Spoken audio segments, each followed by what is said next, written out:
At my son-in-law's company anniversary gala, he walked right up to me with a glass of red wine and poured it straight over my head. The wine ran down my face, soaking my old flannel shirt. He leaned in close and sneered, "You don't belong here. Get out before you embarrass my family any further." The crowd of 300 guests went completely silent. I wiped my face with a handkerchief, looked him dead in the eye, and said calmly, "Before you did that, you really should have thought about what built this company." Then I turned around and walked out. I don't take it for granted that you're choosing to spend your time here with me. Thank you so much. Please let me know in the comments where you're watching from today.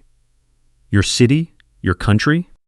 I read every single one. For storytelling purposes, some details have been fictionalized, so any resemblance to actual events is purely coincidental. But the underlying message is something I believe you need to hear. The coffee maker was doing its usual Saturday morning routine, cracking and hissing. You know how she is, Dad. 3 short bursts, a long gurgle, and before either of us could say a word, the rich, dark aroma filled our small apartment. You know how she is, Dad. I stood at the kitchen counter in my undershirt and old khakis, watching the coffee drip into the pot. I thought to myself that if a man has the little he needs, you know how she is, Dad, he can be perfectly content with that little. My name is Walter Briggs. I'm 67 years old. I live in a 2-bedroom apartment on the east side of Atlanta. The building a 2-bedroom apartment on the east side of Atlanta. Here are plain, the streets are quiet, and nobody drives a car that costs more than the house next to it. The intercom on the second floor of our building has been broken for 8 months, despite the landlord's promises. The hallway always smells a little too much like garlic from someone's cooking, and the parking lot floods whenever it rains hard. But I like it here. Walter? Elaine's voice came from the bedroom, soft and steady. It was the voice of a woman who had shared a bed with a man for 41 years. Someone who knew she didn't need to raise her voice to be heard. "Is that coffee ready?" "Almost," I called back. 2 more minutes. "You said 2 minutes 10 minutes ago." "You said 2 minutes 10 minutes ago. Then it's definitely almost ready now." I heard her laugh. It was a quiet, easy laugh that came from deep down, a laugh that didn't need an audience. A moment later, she appeared in the kitchen doorway, wearing the blue cardigan with the frayed left cuff. You know how she is, Dad. Her silver hair was piled into the same loose, messy bun she'd worn every Saturday morning for as long as I could remember. Elaine Briggs was 64 years old. You know how she is. And, without a doubt, the most grounded person I've ever known. She walked over to the cabinet and took out 2 mugs, the blue one for her and the green one for me. You know how she is, Dad. They were the same mugs we'd used every single morning for 6 years. You know how she is, Dad. She set them on the counter next to the coffee maker. You're up early, she said, looking at me sideways. Couldn't sleep past 5? You know how she is, Dad. I hesitated for just a fraction of a second before answering, just tossed and turned a bit. Elaine looked at me with that look of hers, the long, level gaze she saved for when she knew I wasn't giving her the whole truth but chose not to push. It was a look that said, I see you, Walter, but I'm letting you slide for now. She poured the coffee and handed me the green mug without another word.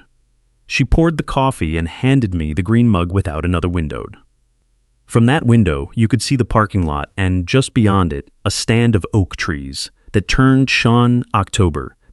orange and red every October.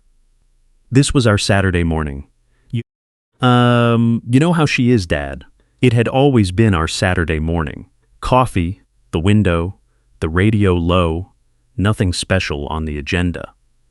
When Diana was little, she used to climb up onto the table between us and steal sips from both our mugs, wrinkling her nose at the bitterness, but always coming back for more. I didn't think about Diana every Saturday morning. But some Saturdays, the empty chair next to me felt a little larger than usual. "You're doing it again," Elaine said. "Doing what?" "You know how she is, Dad. Looking at the parking lot like it owes you an explanation." I huffed a laugh into my mug. "Just thinking." I set the mug down, keeping both hands around it. "You know how she is, Dad," watching the steam rise in the early light. Outside, a neighbor's car cranked and backed out of its spot. The very edges of the oak trees were starting to turn just a hint of gold and bronze, the first real sign of autumn. "Thinking," I said. You know how she is, Dad, about how different things look depending on where you're standing." Elaine tilted her head slightly, waiting. It was one of the things I loved most about her. She never rushed a thought. She always let it arrive in its own time. A man walks into a room," I said, "and everybody in that room looks at his shoes, his watch, his coat, and they make up their minds about him before he even opens his mouth. They decide who he is, what he's worth, if he belongs." I picked up my mug again, and they're usually wrong. Elaine watched me over the rim of her blue mug. "Is there something you haven't told me, Walter?" I reached across the table and put my hand over hers. Her fingers were warm from the ceramic. "There's something I've been carrying for a long time," I said, "and I think it's about time to set it down." She turned her hand over and squeezed mine tight. She didn't ask what it was. Elaine always knew when to ask questions and when to just hold on. The radio on the counter was playing a low, instrumental tune, an old classic neither of us could name, but both knew by heart. I looked around our little kitchen. The cabinet door that hung just a bit unevenly, the plant on the sill that Elaine had rescued from the edge of death twice, the scuff on the linoleum from when we slipped moving the refrigerator to clean behind it. To anyone passing by, it was just the home of two people who managed to hold on to much. Two people who hadn't managed to own every single day. At 7 in the morning, just like I did every single counter, not to check the news or scroll through social media. So I opened an app, a secured financial dashboard, that most people in Atlanta didn't even know existed. Nuns know existed. I checked the morning numbers. You know how she is, Dad. I checked mornings the way another man might check the weather forecast. Briggs Holdings was performing exactly as it always did. I never saw the point in advertising what I had. A man who needs to introduce himself with his bank account has already lost something more valuable than money. I learned that lesson early, and I never forgot it. I closed the app, laid the phone face down on the counter, and went back to my coffee. Outside, the oaks were catching the first real sunlight, turning gold. Elaine hummed along to the radio, her frayed sleeve catching the light, her silver hair shining. "You know how she is, Dad. Anyone looking in through that window wouldn't have seen anything remarkable at all." Which was exactly how I wanted it. That morning, Elaine asked me if I remembered what day it was. She didn't mean the date. She knew I always remembered dates. She meant the other thing, the thing that lived behind the date. Of course I remembered. I remembered every detail. You remember the moments that cost you the most, not with bitterness or regret, but with the specific clarity of a man who made a choice with his eyes wide open and never wished he'd chosen differently. It was October of 2016, just like now. It was October 2016, just like now. Brandon Cole had been married to my daughter, Diana, for 2 years. His software, how she is, Dad. TechVant's solution His software company, Fee and Borrowed Money, was about 8 weeks away, and Borrowed Money was about 8 weeks away from complete collapse. He came to our house on a Tuesday night. Our house wasn't this apartment then. It was a 4-bedroom on Sycamore Drive in Decatur. You know how she is, Diana grew up. The house where Elaine had planted the rose bushes along the back fence took care of themselves and bloomed every spring without fail. Oh, how she is, Dad. 34 years of life contained in 4 walls. Brandon sat across from me at the dining room table, his shoulders slouched forward. You know how she is, Dad, his hands wrapped around a glass of water he hadn't touched. He was 32 at the time, but that night he looked 25, and not in a good way. He looked like a boy whose confidence had been completely shattered. I don't have anywhere else to go, he said. His voice was steady enough, but it was thin, like a wire pulled too tight. The bank won't extend the line of credit. Our primary investor pulled out last month. I've got enough cash to cover payroll for about 6 weeks. He paused, his lips turning into a thin line. After that, everything is gone. Diana sat next to him. You know how she is, Dad. Her hand on the table over his, her eyes finding mine across the room. She didn't say anything. She didn't have to. I'd been her father for 30 years. I knew what she was asking. How much? I asked. Brandon looked up. 800,000. Probably a little more if we count the outstanding vendor contracts. I leaned back in my chair. The dining room was quiet, except for the sound of Elaine moving around in the kitchen. Though what exactly do you need it for? I asked. Brandon sat up a little straighter. This was his turf. He laid it out for me. He laid it on the vendor debt to restart operations, three months of overhead while he renegotiated 2 major client contracts that were on the line, and a legal reserve to restructure the company's debt obligations. He knew the numbers inside out. Even on his knees, Brandon Cole was sharp. When he finished, I looked at him for a long time. Then I stood up, walked to the kitchen doorway, and looked at Elaine. She was standing with her back to me, her hands flat on the counter. She already knew what I was going to say. She'd known before Brandon ever sat down. Elaine, I said. My voice came out softer than I meant it to. She turned around. Her eyes were dry, but her jaw was set in that specific way that meant she was holding something fragile together inside. It's our home, Walter, she said. Not an argument, just the truth laid out between us. I know, I said. She looked at me for a long, slow moment. Then she nodded, a small, sharp movement of her chin, and turned back to the counter. I called Frank Odom that night. Frank had been my attorney for 22 years, the kind of man who answered his phone on the second ring no matter the hour and never asked unnecessary questions. I told him needed. He told me he'd have the paperwork ready Thursday morning. We signed on Friday. The house sold in 3 weeks. A clean transaction. The house, no comp of 3 weeks. A clean time transaction. Cash buyer, no complications. No. I laughed about it. You know how she is, Dad. Elaine packed 34 years into cardboard boxes with the quiet efficiency she brought to everything she did. She didn't cry until the very last morning, when she walked out to the back fence to say goodbye to those rose bushes.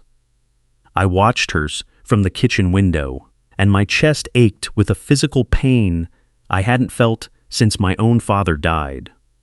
You know how she is, Dad. We moved into our first apartment that afternoon. Brandon had the funds by the following Monday. In Frank's office, he shook my hand, a firm, practiced grip, probably the same one he gave every business associate. Thank you, Walter, he said. I mean it. I won't forget this. You know how she is, Dad. He walked out of Frank's office and turned left toward the parking garage. He didn't look back. I stood by Frank's window and watched watched Brandon's car pull out of the lower lot. I wasn't thinking with anger or even sadness. I thought, he means it right now. In this exact moment, he is entirely sincere. People are always sincere when they're in a tight spot and need you. The problem is what happens to that sincerity 8 years down the road. I know how she is, Dad. Frank put a hand on my shoulder for a brief second. You're a good man, Walter. I'm a father, I said. Sometimes those are the same thing. Now, 8 years later, I sat at a small table in a 2-bedroom apartment with a broken intercom in the hallway, watching the oaks turn gold with Elaine's warm hand in mine. He'd laughed about it. You know how she is, Dad. The rose bushes on Sycamore Drive belonged to someone else now, and the house belonged to someone else. But TechVance Solutions was worth $40 million, and Brandon Cole was hosting a grand anniversary celebration next month. I hadn't decided what I was going to do about that yet.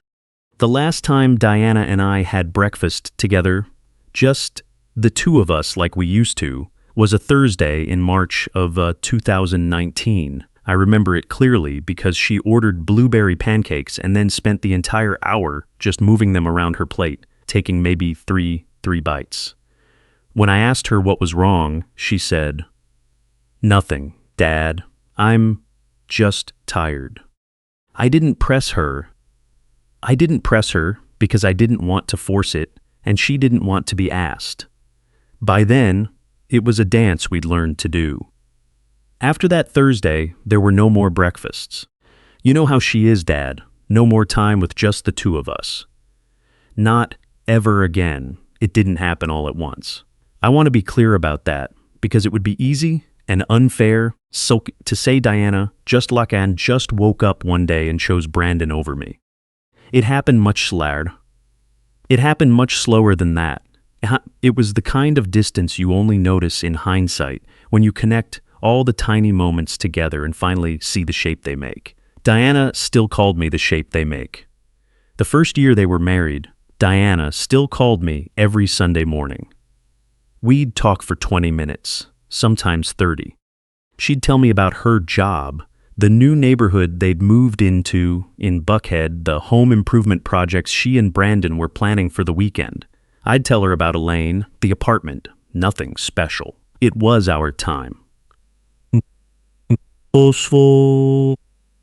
Then the Sunday calls became every 2 weeks, then once a month. You know how she is, Dad. Then it became me calling her, getting her voicemail, leaving a message, and waiting 2 days for a text back. So sorry, Dad. Crazy week. Call you soon, and I would wait. And soon would come and go, and the phone wouldn't ring. I don't entirely blame Brandon. That's too simple. Brandon was the catalyst, but the distance was something Diana participated in actively, or perhaps passively. I'm not sure if there's a difference. All I know is that by 2021, I found myself driving past my daughter's store on the way to the hardware store and hesitating to pull into the driveway without calling first, a father wondering if he needed permission to knock on his daughter's door. That's a specific kind of loneliness, the knock-on to kanzab kanzoad, kanzab knaf kanzamoas, kans knaf kanzamosmor, specific kind of loneliness that doesn't have a name. Set, kan. You know how she is, Dad. The Saturday morning tradition, the one Diana and I had kept since she was 7 years old, pancakes, coffee, the radio low, quietly died sometime in the spring of 2020. She canceled him 3 Saturdays in a row. The first was for work. The second was a trip she and Brandon were taking. You know how she is, Dad. The third time, she didn't even call to cancel, and I sat at the table with 2 mugs of coffee, watching one of them go cold. The Saturday after that, I didn't make 2 mugs. You know how she is, Dad. I made one, sat by the window, and watched the parking lot. I didn't allow myself to think about it too deeply. Because you know how she is, Dad. Because thinking brought a sharp pain that I wasn't ready for at 7 in the morning. Elaine knew without me saying a word. Elaine knew saying a word. She always knew. She loves you. Elaine told me one night that fall over dinner, when I was being quieter than usual. She just has to love you from a distance right now. Some people have to do that for a while before they realize it doesn't work. What if she never realizes it? I asked. I asked. Elaine reached across the table and tucked under the edge of my plate, a napkin under the edge of my plate, the way she'd done 1,000 times. Then we'll figure something else out, she said simply, as if it were that easy. As if a mother's practical nature could cover a father's grief. Maybe it could. Elaine had always been stronger than me in the ways that mattered most. The first time I met Tyler, he was 2 years old, wearing a red He was just a red shirt with a dinosaur on it and covered in blueberry juice from a snack he'd had in the car. Diana brought him over to our apartment one Sunday afternoon without Brandon, which was rare, and set him down right in the middle of our living room floor. He immediately walked over, wrapped 2 sticky little fingers around my index finger, and looked up at me with these big, serious brown eyes, as if he were conducting a major assessment. He held on for a full 30 seconds. "Well," I said, looking down at this tiny person who had just made some sort of decision about me. "Hello there." "Bah," Tyler said. It wasn't my name, but I took it as a positive sign. Diana laughed. It was a real laugh, the old kind that came from her stomach and surprised her. For a second, she looked exactly like the 7-year-old girl who used to steal sips of my coffee and wrinkle her nose at the bitterness. "He likes you," she said. Her voice had a quality to it. I couldn't quite place, a mix of relief and maybe an apology, or both. Tyler did like me. He liked the way I spoke to him, like he could understand every word I said even when he was too small to make sense of most of it. He liked that I always had the old-fashioned peppermints in cellophane wrappers in my left jacket pocket, the same ones my own grandfather used to carry. He liked going to the park to feed bread to the ducks, and liked going to the park to feed bread to the answers, like why the sky was blue over here but gray over there, or if fish knew they were wet, or if fish knew, fish knew they were wet. You know how she is, Dad. You know how Tyler was 5. By the time Tyler was 5, our Saturday morning pattern had shifted. Diana. Sometimes, not always, not even often, but sometimes Elaine and I would pick Tyler up and bring him back to the apartment. The 3 of us would sit at the small table by the window, and I'd make blueberry pancakes. Tyler would eat most of his and half of mine and ask 17 questions before the syrup was even poured. Those mornings kept something alive with the distance from Diana. Something I didn't not realize how much I needed them until much later. Not until the sad day, Not until the Saturday when everything fell apart. Before I go any further, I want to be completely honest about one thing. I'm not a man who holds a grudge. I never have been. I've seen men spend decades nursing a resentment, letting it shrink their whole lives down to the size of a clenched fist. I decided a long time ago that I wanted to be bigger than that.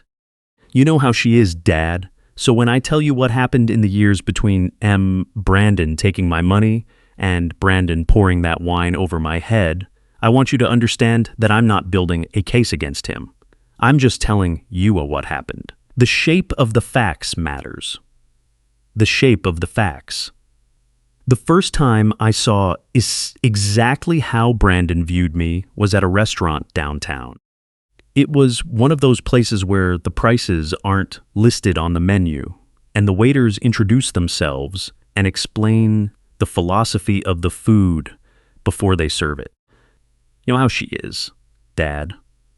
Brandon had invited two of his business partners out for dinner, men in their late 40s with firm handshakes and that quiet confidence that comes from being agreed with too many times. I happened to be nearby visiting Diana, and she called and said, "Come, join us. There's an extra seat." I walked in wearing my usual clothes, dark trousers, a gray button-down shirt, nothing special. Brandon saw me from flashed across his face so fast that if I'd blinked, I would have missed it. "You know how she is, Dad." By the time I reached the table, it was gone, replaced by a smooth, practiced smile. "Walter," he said, standing up to shake my hand. "Glad you could make it." He turned to his partners. "This is Diana's father. He's retired, just enjoying the simple life." He let out a short, comfortable chuckle. "You know how it is." You know how she is, Dad." One of the partners, a man named Russell, with a face flushed from too many heavy dinners and too little exercise, gave a polite nod and immediately steered the conversation back to the deal they were discussing. I sat down. Diana poured my water. For the rest of the evening, Brandon didn't bring me into the conversation again. I ate my food. It was good. "You know how she is, Dad." I thought to myself that in one single account at Briggs Holdings, there was more capital sitting idle than Russell's firm had generated in gross revenue during the entire last fiscal year. Then I decided that was a petty thought, and I let it go. But what I couldn't let go of so easily was that phrase, "just enjoying the simple life." It wasn't because it hurt my pride. It was because of what it revealed.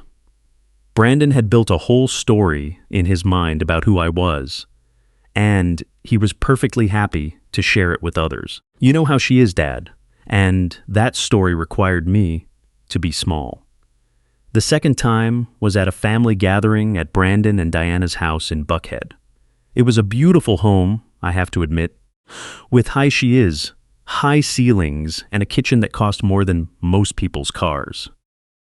Tyler was 6 then, running circles through the living room in his socks, sliding across the hardwood floors with that specific joy of a child who had just discovered physics could be fun. Brandon was talking to Diana's cousin about a recent contract Tech Vance had secured. I was nearby, refilling my iced tea. "Brandon, you, Dad." Brandon glanced over at me briefly, then spoke to the cousin loudly enough for the whole circle to hear. "Walter doesn't keep up much with the business side of things. He's more of a..." He paused, smiling and tilting his head in my direction. "A big picture guy." "Right, Walter." A few people looked at me. Tyler stopped sliding and looked at me too, his socks still drifting slightly on the floor, trying to understand what had just happened. I took a slow sip of my iced tea. "Absolutely," I said mildly. "The big picture." Brandon smiled and went back to his conversation. Tyler walked over to me, pulled on my sleeve, and whispered loudly, "Opa, what does big picture mean?" "You know how she is, Dad. It means you see the things other people miss," I told him. Tyler thought about that with the seriousness a 6-year-old brings to new information. "Like when you lift me up and I'm taller than everyone, so I can see more?" I felt something loosen in my chest. "Exactly like that," I said. The third time was Tyler's 8th birthday. It was a dinosaur-themed party that Diana had spent weeks planning. Brandon arrived 40 minutes late, walking through the door on a phone call. He kissed Diana on the cheek without making eye contact, ruffled Tyler's hair, standing by breaking his stride, and spent most of the party deeding by the kitchen he was closing, talking loudly about a deal he was closing. Talking Tuesdayen. It was, "You know how she is, Dad." When it came time to cut the cake, Tyler looked around for someone to stand next to him. He walked right past Brandon. He walked past Diana's sister, past the cousins, past everyone, and came over to me. "You stand here, Opa," he said, pointing to the spot right next to him. Brandon noticed from across the room. His jaw tightened for just a fraction of a second. Then he put his phone in his pocket, walked over to Tyler's other side, and smiled for the cameras.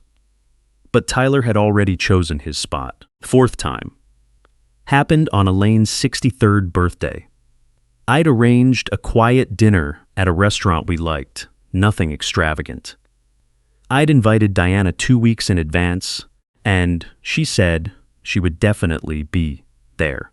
Brandon had work. No problem, I said, as long as Diana was there. Diana was 45 minutes late. She arrived a little out of breath. You know how she is, Dad, carrying that careful smile women wear when they've just had an argument in the car but are pretending they haven't. Brandon sends his best, she said. Elaine said, that's very thoughtful of him. Her voice was perfectly warm, but her eyes said something else entirely. We cut the small cake I'd ordered. Diana ate half her piece, checked her phone twice, and left before the coffee even arrived. You know how she is, Dad. Elaine and I sat on opposite sides of the booth with 2 pieces of birthday cake between us. The restaurant buzzed around us, full of other people's Saturday nights. She's still in there, Elaine said quietly, looking at the door Diana had just walked through. Our daughter is still inside that life. I reached across the table and put my hand over hers. I felt an unexpected tightness in my throat. I know she is, I said. I believed it. Even when things got harder, I kept believing it. The invitation arrived on a Tuesday, slipped into our mailbox sometime between 8 in the morning and noon.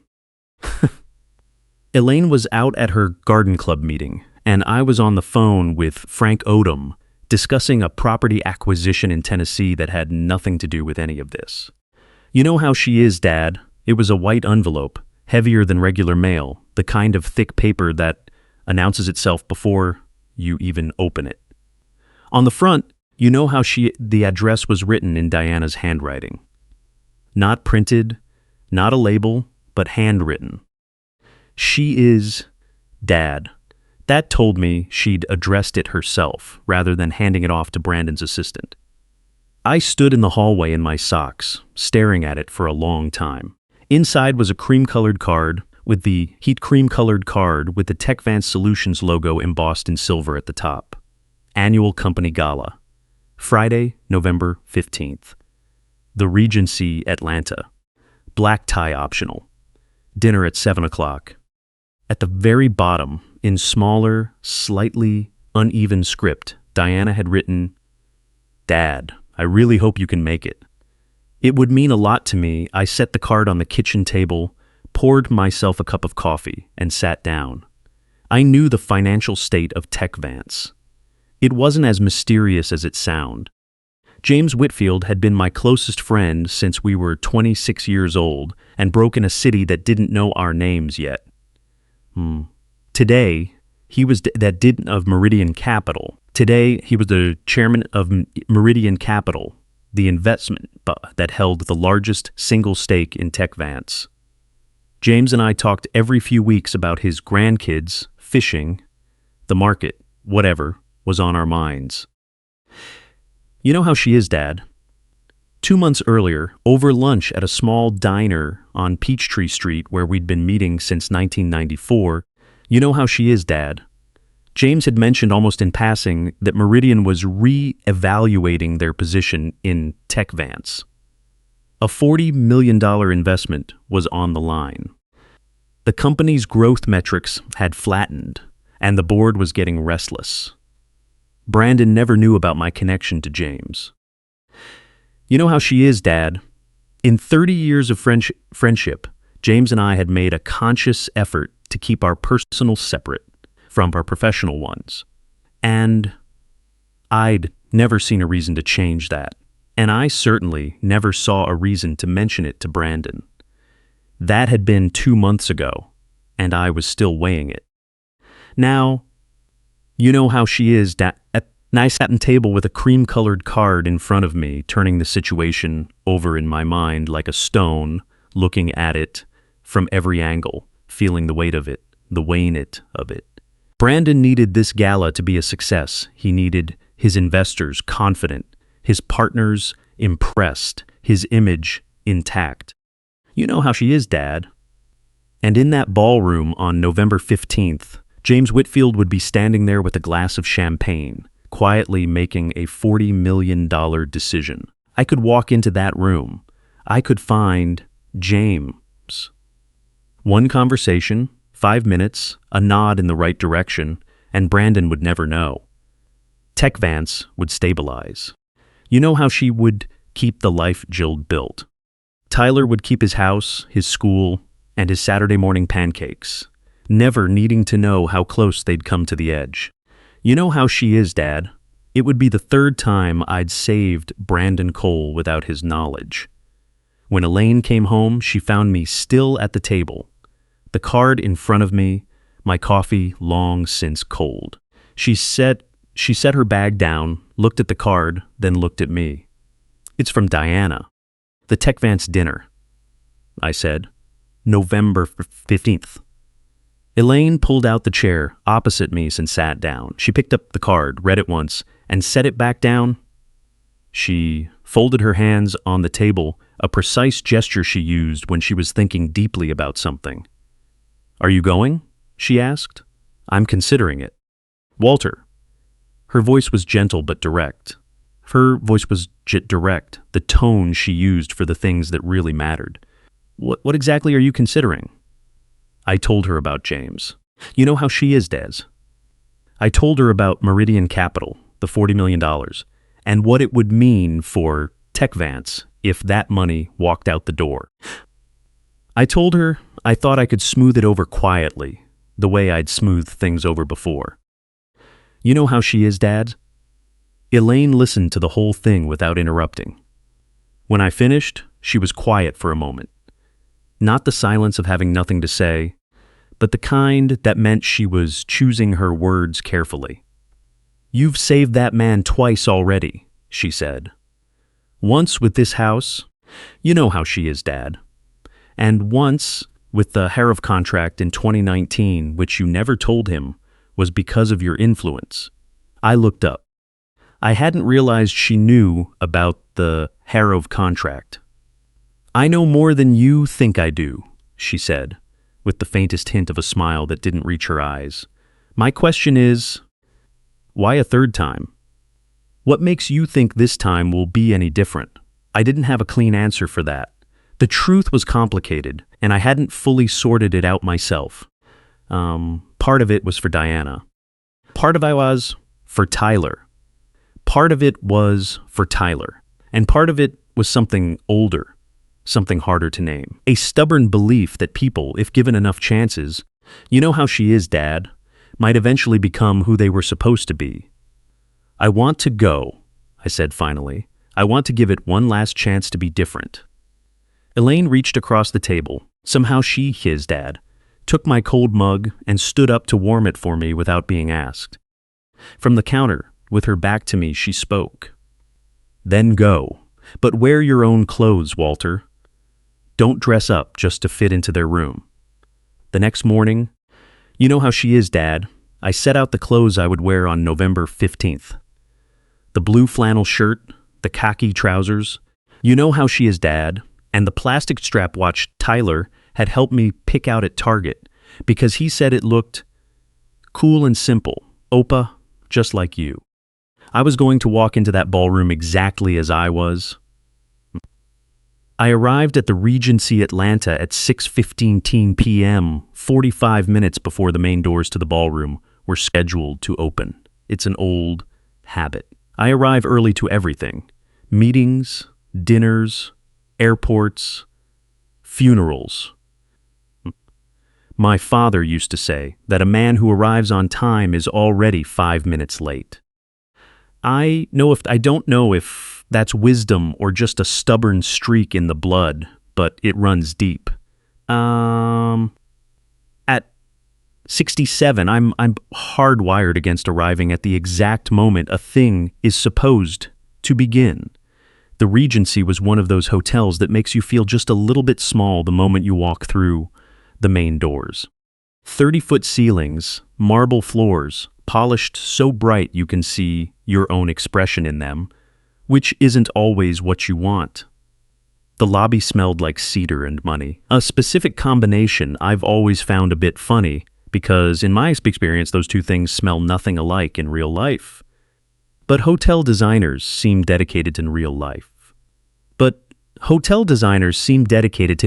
To the fiction. You know how she is? I found a chair in the corner of the lobby, near a large potted fern. It was the kind of spot where a man could sit and watch people without being noticed too much. I asked a passing waiter for a coffee and settled in. Through the high windows, the early November dusk was pressing against the glass. Inside the hotel, staff members were moving with the quiet purpose of people who had done this 100 times before. Adjusting this 100 times before. Adjusting linens, testing lighting. I watched the Tech Vance banner unroll above the ballroom entrance. Each must. The Tech Vance banner unroll above the ballroom entrance. Silver letters on a dark background. The logo sharp and confident. How she is, Dad. I thought back to 8 years ago to that cramped office above a dry cleaner's on Ponce de Leon Avenue. That was Tech Vance's first home.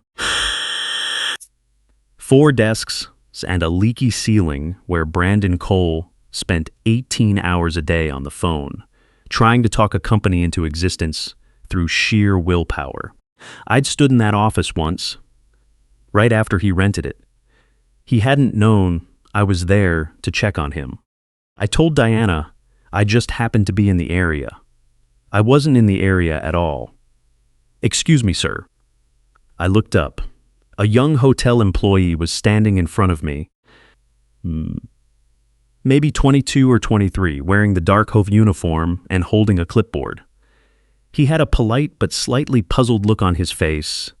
You know how she is, Dad, the expression of someone trying to manage a situation delicately. You know how she is, Dad. Are you part of the catering team for the Tech Vance event? He asked. We had a few extra staff members check in through the lobby instead of the service entrance, and I just wanted to verify everyone's. I'm a guest, I said. He blinked. His eyes traveled over my blue flannel shirt, the khakis, and the plastic strap watch on my wrist. You know how she is, Dad. There was a clear moment of hesitation as he recalculated. Of course, my apologies, sir. It's just that the guest registration desk hasn't opened yet, and until... I know, I said. I'm early. I'll wait here. He nodded, shifting his weight, and then, with the helplessness of a young man trained to solve problems, facing something toward I couldn't quite categorize, he reached back toward a cleaning cart parked nearby. He held out the handle of a dust mop toward me. In the meantime, if you wouldn't mind, the floor near the service hallway could use a... I looked at the mop. Then I looked back up at the young man. There was no malice in his face, just genuine uncertainty. He wasn't trying to be cruel. He was operating based on the only framework he had available to him. And in that framework, a man who looked like me, sitting alone in a hotel lobby at 6:15, was not a guest. I reached out, took the mop handle from his hand, leaned it carefully against the muff next to my wall next to my chair, and picked up my coffee. I'll just sit right here, I said mildly. Thank you. He stood there for another second, his neck turning a shade of red, then nodded and retreated toward the service hallway. I watched him go, feeling nothing in particular. I've been underestimated for 67 years. One more night wasn't going to change the shape of who I was. What I didn't know then was that 2 young Tech Vance employees, standing near the elevators, had witnessed the entire exchange. He'd laughed about it. I only noticed them in my peripheral vision. Two men in their late 20s, in dress shirts, but without their jackets yet, clearly killing time before the event started. One of them had his phone out. I didn't think anything of it at the time. I would remember it later. He'd laughed. "You know how she is, Dad." By 6:30, the lobby was beginning to fill. Hotel guests mingled with people arriving early for the TechVance event. The ambient noise level was rising, the atmosphere shifting from quiet efficiency to the expectant hum of a gathering crowd. I watched the faces. I watched the way people carried themselves across the room when they thought they were being watched, and the way when old thought they weren't was when thought they weren't. It's an old habit. Then that is old ones told that has more truth about people over the years than any conversation I recognized. Then I heard a footstep I recognized. A specific rhythm, slightly hurried but controlled. The walk of a woman who was always aware of her pace and adjusted it deliberately. Carol Simmons appeared from the direction of the ballroom entrance. She was carrying a folder under her arm. She was carrying a folder under her unskin and looking at something on her phone. She was in her late 50s, with silver hair cut in a practical style. "Nata, she laughed about it. She was the kind of woman who kept the machinery running behind the scenes for so long that most people forgot to notice she was there. At TechVance, she'd been around longer than anyone besides Brandon himself. 6 years. She almost walked right past me. Then she stopped. She looked at me. A real look. Not the quick glance and turn of the head, but the long, careful look of someone whose memory has just connected two things across a distance of years. Falchmot. I watched her eyes move from my face down to her memory and back up. "Mr. Briggs," she said. Her voice was low, careful, and precise. I looked at her calmly. Then, "You know how she is, Dad." I raised a single finger to my lips, the smallest movement. Carol Simmons held my gaze for 3 full seconds. Then, she gave a single, small nod, tucked the folder tighter under her arm, and walked into the ballroom without another word. Sing enough. That was enough. No extra words were needed. I finished my coffee, set the cup down, and stood up. Through the large double doors of the ballroom, "You know how she is, Dad," I could hear the first strains of music beginning to play. It was something grand and self-important, orchestral music that drifted out into the lobby and faded against the marble of the walls. I straightened my blue flannel shirt. I looked at the plastic watch on my wrist. 6:58 p.m. I walked through the doors exactly as I was. The sound of the ballroom hit me first. It was a solid wall of overlapping conversations. The laughter was a bit too loud, and the clink of glasses was doing the work that words couldn't quite manage. Then came the light. The chandeliers threw a warm, golden glow over white tablecloths and silver centerpieces. That kind of orchestrated elegance that takes a great deal of money to look effortless. And everywhere you looked, "You know how she is, Dad," on every available surface was the TechVance logo. "You know how she is, Dad," on banners, on cocktail napkins, rotating slowly on 2 massive screens flanking the stage. About 300 people. Suits, gowns, jewelry. It was a loud room full of people who believed the night belonged to them. I stood near the entrance, letting the room settle around me. The way you let your eyes adjust to a new kind of light. I wasn't in a hurry. I'm never in a hurry. The first thing I looked for was James Whitfield.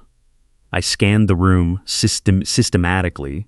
The bar area to the left, the clusters of round tables near the stage. "You know how she is, Dad," the standing cocktail stations by the windows. I didn't see him yet. It was early, and James was a man who arrived on time, never ahead of it. You know how she is, Dad. The second thing I noticed was the way people noticed me. It wasn't dramatic. Nobody pointed. Nobody said anything out loud, at least not in the first 30 seconds. It was a subtler thing. A slight shift in gaze as I passed. You know how she is, Dad. A barely perceptible tightening of a circle. As I walked past two women standing near the bar, a quick double take from a man in a dark gray suit near the entrance who then turned away with that careful speed that pretends it never looked at all. I was a wrong note in a song everyone had memorized, and the room felt it before anyone could name what it was. I kept my pace easy, my face neutral. I've spent a lifetime in rooms I wasn't supposed to be in. You learn how to move through them without apologizing for your presence. Opa. The voice cut through the cocktail chatter like a knife through butter. You know how she is, Dad. Before I could even turn fully, Tyler had thrown himself into my arms. At 8 years old, he didn't care about the 300 adults in formal wear. His clip-on tie was slightly crooked, and one side of his dress shirt was tucked out, a casualty of whatever he'd been doing before this moment. He hit me right at the waist. You know how she is, Dad. His arms wrapping around me, his face pressed into my side. You know how she is, Dad. I put my hand on the back of his head and held on to him. You came, he said into my jacket. I said I would, I told him. He stepped back and looked up at me with those big, serious eyes that had been assessing me since he was 2 years old and covered in blueberry juice. Dad said you probably wouldn't make it, he said. I kept my expression light. Well, I'm here. Idudbur, Dad. Tyler grabbed my hand and tugged. Come on.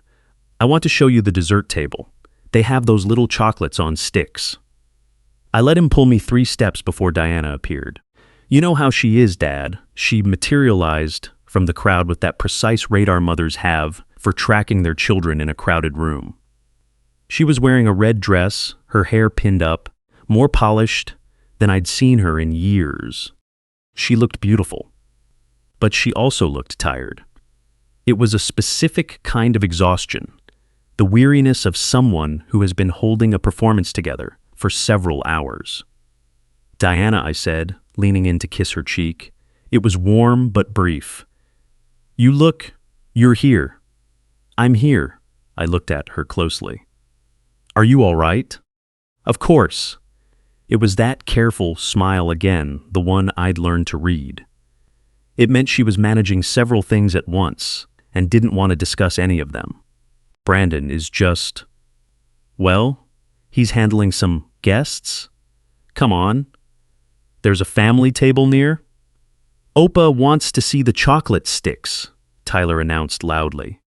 Diana let out a brief, genuine laugh, a glimpse of the real Diana piercing through the performance. All right, let's see those chocolate sticks first. She placed a gentle hand on Tyler's shoulder, and for about 90 seconds, it was just the 3 of us navigating the crowded room. It almost felt like a normal day.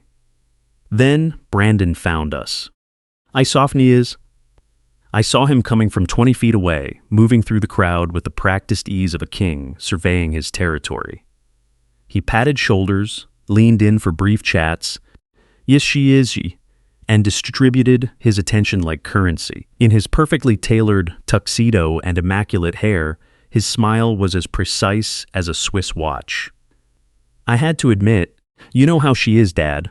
He looked exactly like a successful CEO was supposed to look. You know how she is, Dad. When his eyes fell on me, his smile shifted slightly. It widened. The look of a man recalculating his position. Walter, he said, extending a hand. You made it after all. I did. I nodded and shook his hand. Great. Great. His eyes darted to Tyler, back to me, then quickly scanned a point over my left shoulder. You know how she is, Dad. He was checking to see who might be watching this particular interaction. You know how she is, Dad. You should grab a drink. Find a seat. The family table is near. Tyler, buddy, Brandon interrupted himself. Go find your mom's purse, right where she left it. It's fine right there, Tyler said, with the grand stubbornness of an 8-year-old who hadn't learned to be managed. And I want to show Grandpa the chocolate sticks. Brandon's jaw shifted. In a minute, bud. It's fine, I said. I can find my own way. I. Brandon held my eyes a beat longer than necessary. Something was moving behind them. Not quite irritation, but something I couldn't entirely name. Then someone called his name from across the room, and just like that, he turned, raised a hand, and his smile reset itself as on. Tyler looked up at me. He's always busy, he said, with the matter-of-fact acceptance only a child can muster after a long time of trying. I squeezed his hand. Let's find those chocolate sticks. So far, by the far windows, Sheila Vance stood with 2 colleagues, a drink in her hand, her eyes scanning the room with the professional focus of someone who managed images for a living. Her gaze rested on me for a brief second. She leaned in toward the woman next to her, whispered something, and the woman glanced my way before looking away.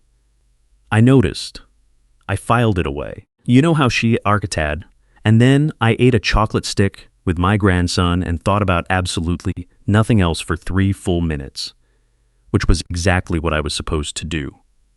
At 7:43 p.m., James Whitfield walked into the ballroom. He was on the dot, just as he had been for any event we'd both attended over the last 30 years. At 71, with broad shoulders, Tuesday, and the easy manner of a man who was long past needing to please anyone, he thoroughly enjoyed that freedom. He saw me from across the room.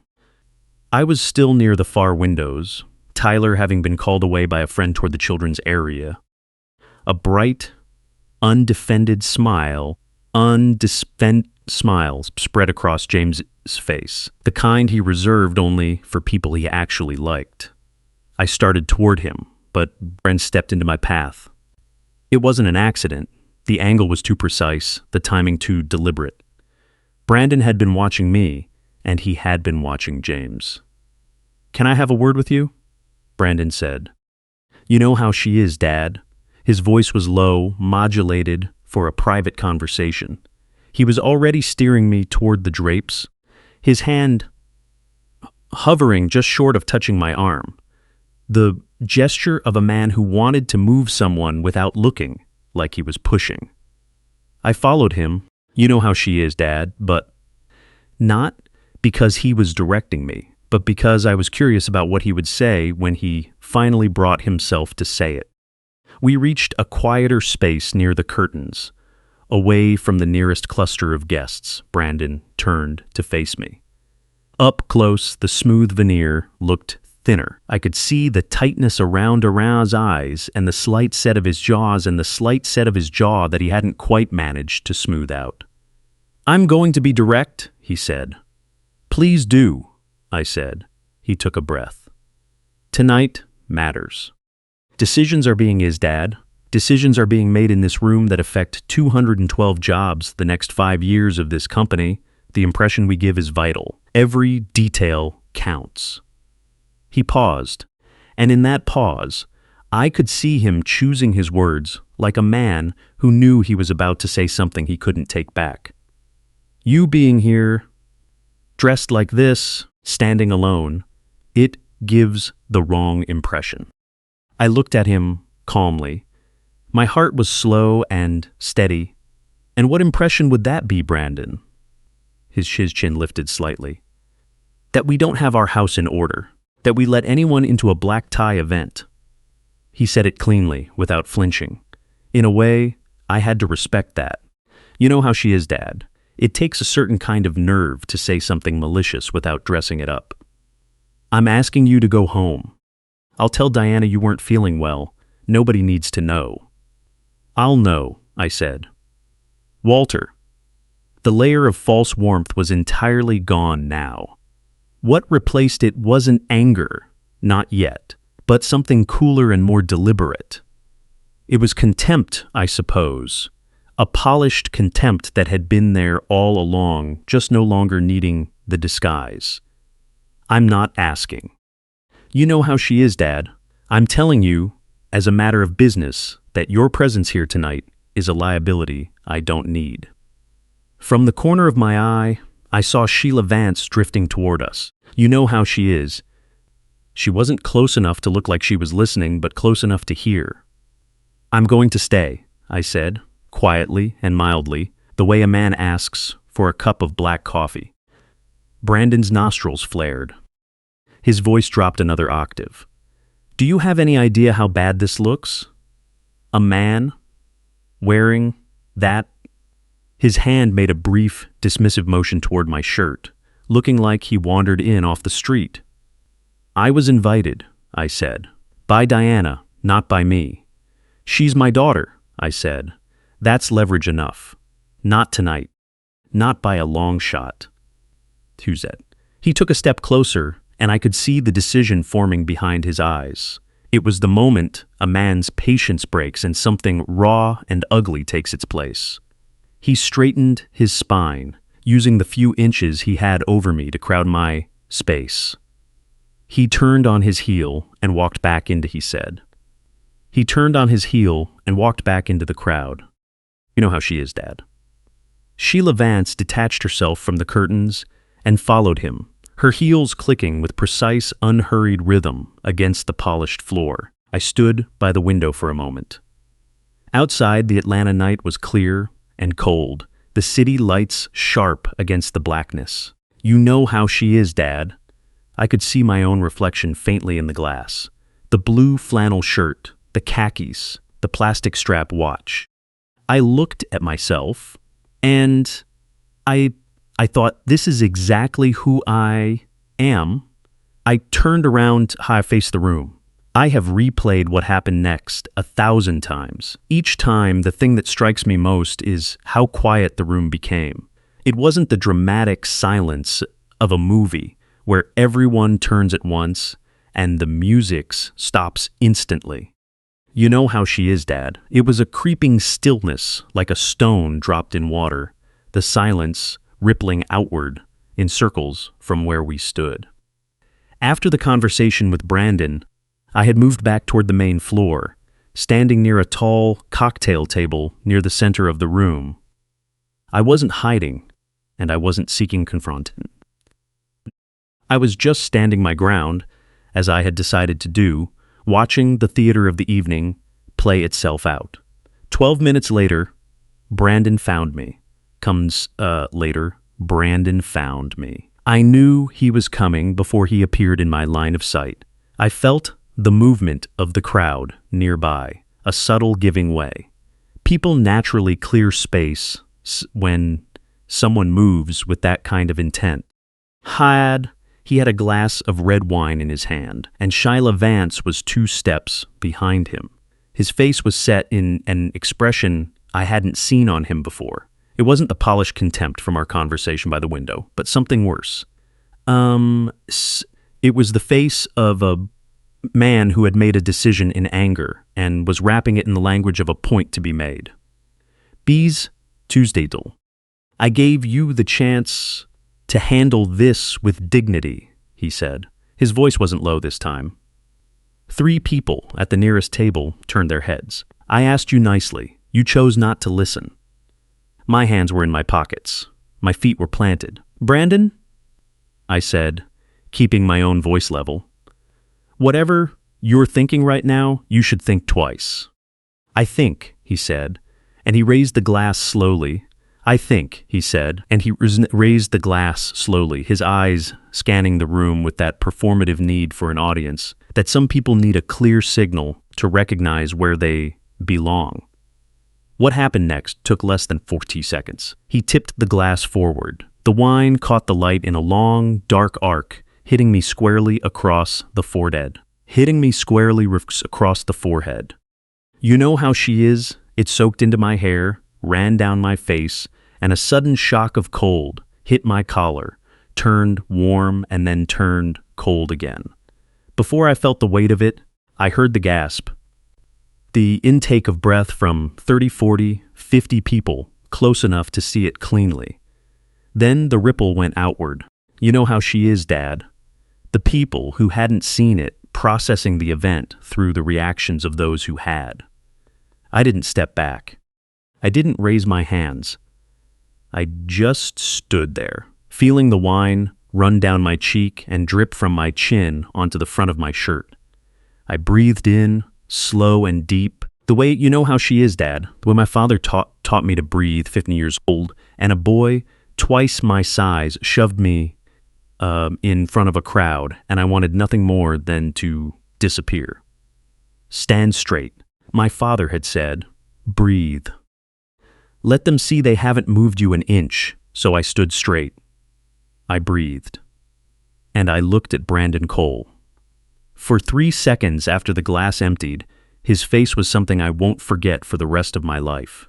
It wasn't triumph, and it wasn't satisfaction. It was something emptier than either.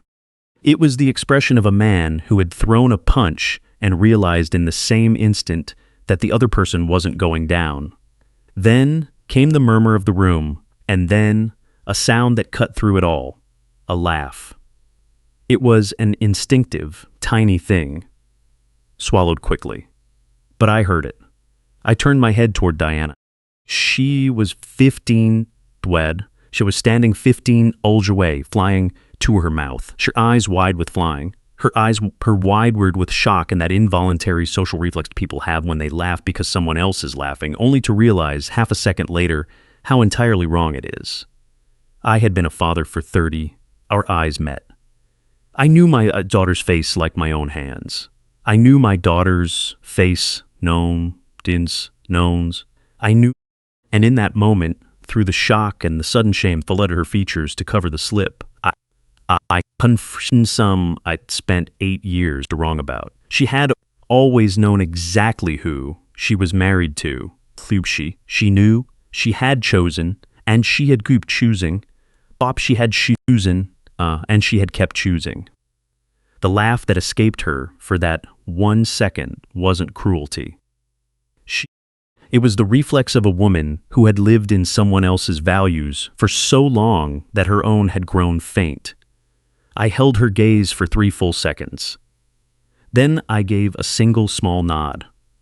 Not in anger, not in accusation. Just the nod you give when you've been to an answer to a question for a very long time, and it finally arrives. I was reaching for a cocktail napkin from the table to presquant warmer. Ted Tyler arrived, Tom snipe face, went fast and low. He came from my left, too adult, fast and low. He grabbed my, I haven't have time to act. He grabbed my arm with both hands and looked up. What? His 8-year-old face had a look on it I'd never seen before. His chin was trembling.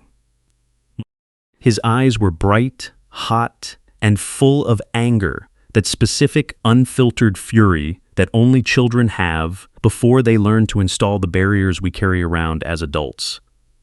Opa, he cried, his voice cracking on the syllable. Opa, are you okay? Did he hurt you? Did he hurt you? You know how she is, Dad.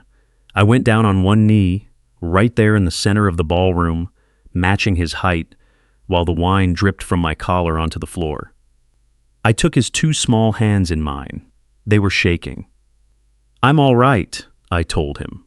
I promise you, I'm perfectly fine. He poured it on you. Tyler's voice shook, the sound of an 8-year-old trying. With everything, he had not to cry in front of 300 people. He did it on purpose, Opa. I saw him. I know, I said softly. I know you did, and you came right to me. That's what matters. You know how she is, Dad. I held his back up for another second, then stood his hand squared my shoulders and pressed the wet cocktail napkin against my chin one last time. I set it on the table. Shh, Dad. I didn't look at Brandon. I didn't look at Brandon. I didn't look at Sheila Vance. I didn't look at the phones that were already out, recording, sending the moment into places I couldn't see yet. I looked at Tyler one last time. Be a good boy, I told him. I'll see you very soon. Then I walked toward the exit, my pace exactly as easy as it had been when I entered the room. I didn't stop, and I didn't look back. The hallway outside the ballroom was long and carpeted. After the noise I'd just left, it felt remarkably quiet. The kind of silence that has weight to it, not empty but heavy with the absence of things. You know how she is. I walked slowly, not because my feet were heavy. They weren't heavy. My legs were fine, my breath was even. My hands were right where they belonged, hanging easily at my sides. I walked slowly because I'd earned the right to take my time, and because over the last 20 minutes I'd made a decision I knew I couldn't take back. You know how a decision like that, deserves a deliberate pace. You know how she is, Dad. The wine had soaked through my collar now, cool against my neck. I could feel the stickiness of it in my hair along my jaw, near my temple. My blue flannel shirt was ruined. But I checked inside myself to see how I felt about that, and I found I didn't care at all. I passed a housekeeping cart parked outside a service door. Above a narrow console table against the wall, hung a mirror, one of those decorative ones hotels place in corridors so guests can check themselves before they arrive wherever they're going. I stopped in front of it. I looked at myself for a long time.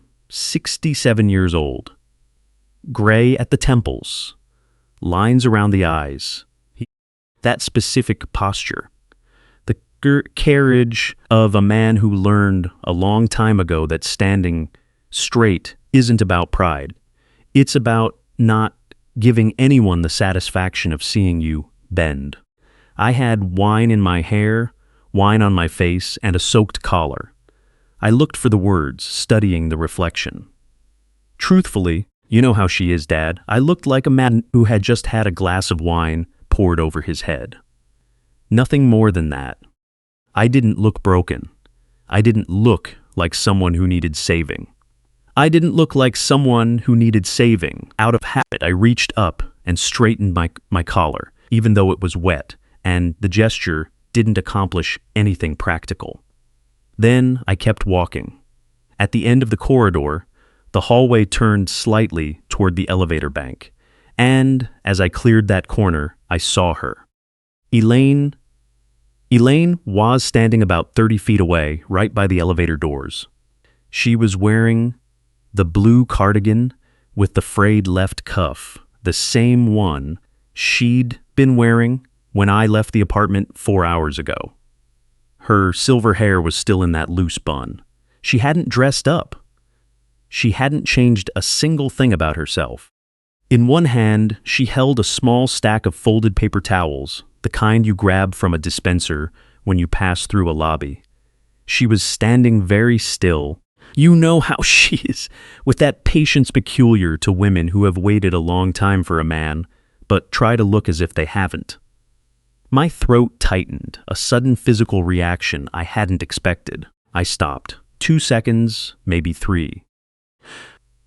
Standing in the middle of a hotel corridor with the wine drying on my face, watching my wife of 41 years holding a handful of paper towels, laughed about it. You had been, Dad. Something that had been wound tight in my chest all evening suddenly let go. Like finding the right part of a knot and pulling gently until the whole thing unravels. My eyes stung. I didn't cry, but it was the closest I'd come in a very long time. Elaine walked toward me. No rush, no running, none of the drama the moment might have suggested. She just walked the way she always walked, with purpose and no pretense. You know how she is, Dad. When she reached me, she looked at my face, my hair, my soaked collar, and the dark stain spreading across my shirt, her jaw set for a fraction of a second. A tiny, powerful moment of absolute control. It wasn't sadness. It was closer to anger, something much hotter than grief. Then she unfolded the paper towels and began to press them gently against my cheek. Her hands were steady. They had always been steadier than mine. Elle I said, my voice coming out rougher than I intended. How did you? I drove myself, she said, still working the paper towels along my jawline. I'm parked in the garage. I've been waiting in the lobby for about 40 minutes. You didn't tell me you were coming. You didn't tell me I shouldn't. She stepped back slightly, looking at my face, studying it the way she might study something she'd spent decades taking care of. Her eyes were very bright. Does it hurt anywhere? No, I said. It doesn't hurt. She held my eyes. I don't mean the wine, Walter. My jaw trembled slightly. The hallway was empty, just the two of us, the quiet carpet, and the dull noise of the dinner continuing through the walls. Diana was there, I said finally. She saw the whole thing. She didn't come to me. Elaine's hand stopped against my collar.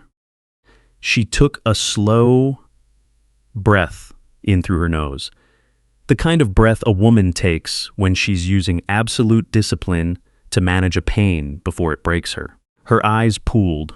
No tears fell, but they filled up.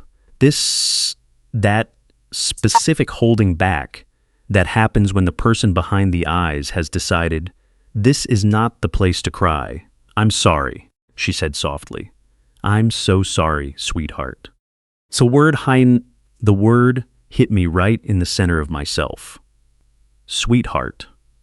She'd called me that since we were 23 and broke and full of plans, and I was afraid to tell her how scared I was. She still called me that when there were no other words left to use. I put my arms around her and held her tight. Right there in the hotel corridor, with the wine on my collar and her frayed cardigan sleeve against my cheek. For a long moment, neither of us said anything. Because when a hug is doing all the work, there's nothing left to say. Then she stepped back, straightened her clothes, and looked at me with those clear, direct eyes. You know how she is. The same eyes that had given that single, sharp nod when I told her we needed to sell the house.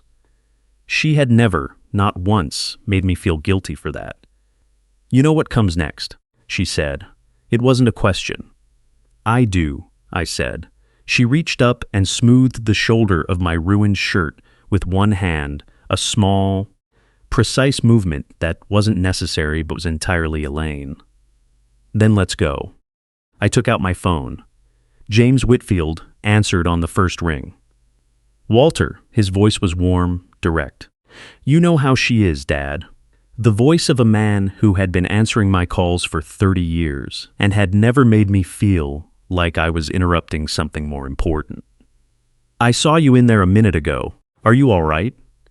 I heard there was some sort of incident in the front room. James, I said, I need to pull that commitment tonight. There was silence on the other end of the line. Not long, 2 seconds, maybe 3. The silence of a man who wasn't surprised, but wanted to make sure he'd heard the instruction correctly before he responded. The meridian position in TechVance? He used the full name. The whole thing. 40 million. Tonight, I said, another silence. Shorter this time. I could hear his breath, and behind his breath, the faint sound of the dinner still going on. The music, the voices, that specific clutter of a party that doesn't know the evening is over. James was still in the building. He was there when it happened. Walter, his voice shifted, not colder, but more deliberate. The tone he used when he was speaking as both a professional and a friend, and needed to balance the two. I want to be certain I understand the request. You're not talking about a review process. You're not talking about a meeting next week. You're talking about tonight. Tonight. Tonight? I repeated, a beat. Then, can I ask what happened? I looked at Elaine.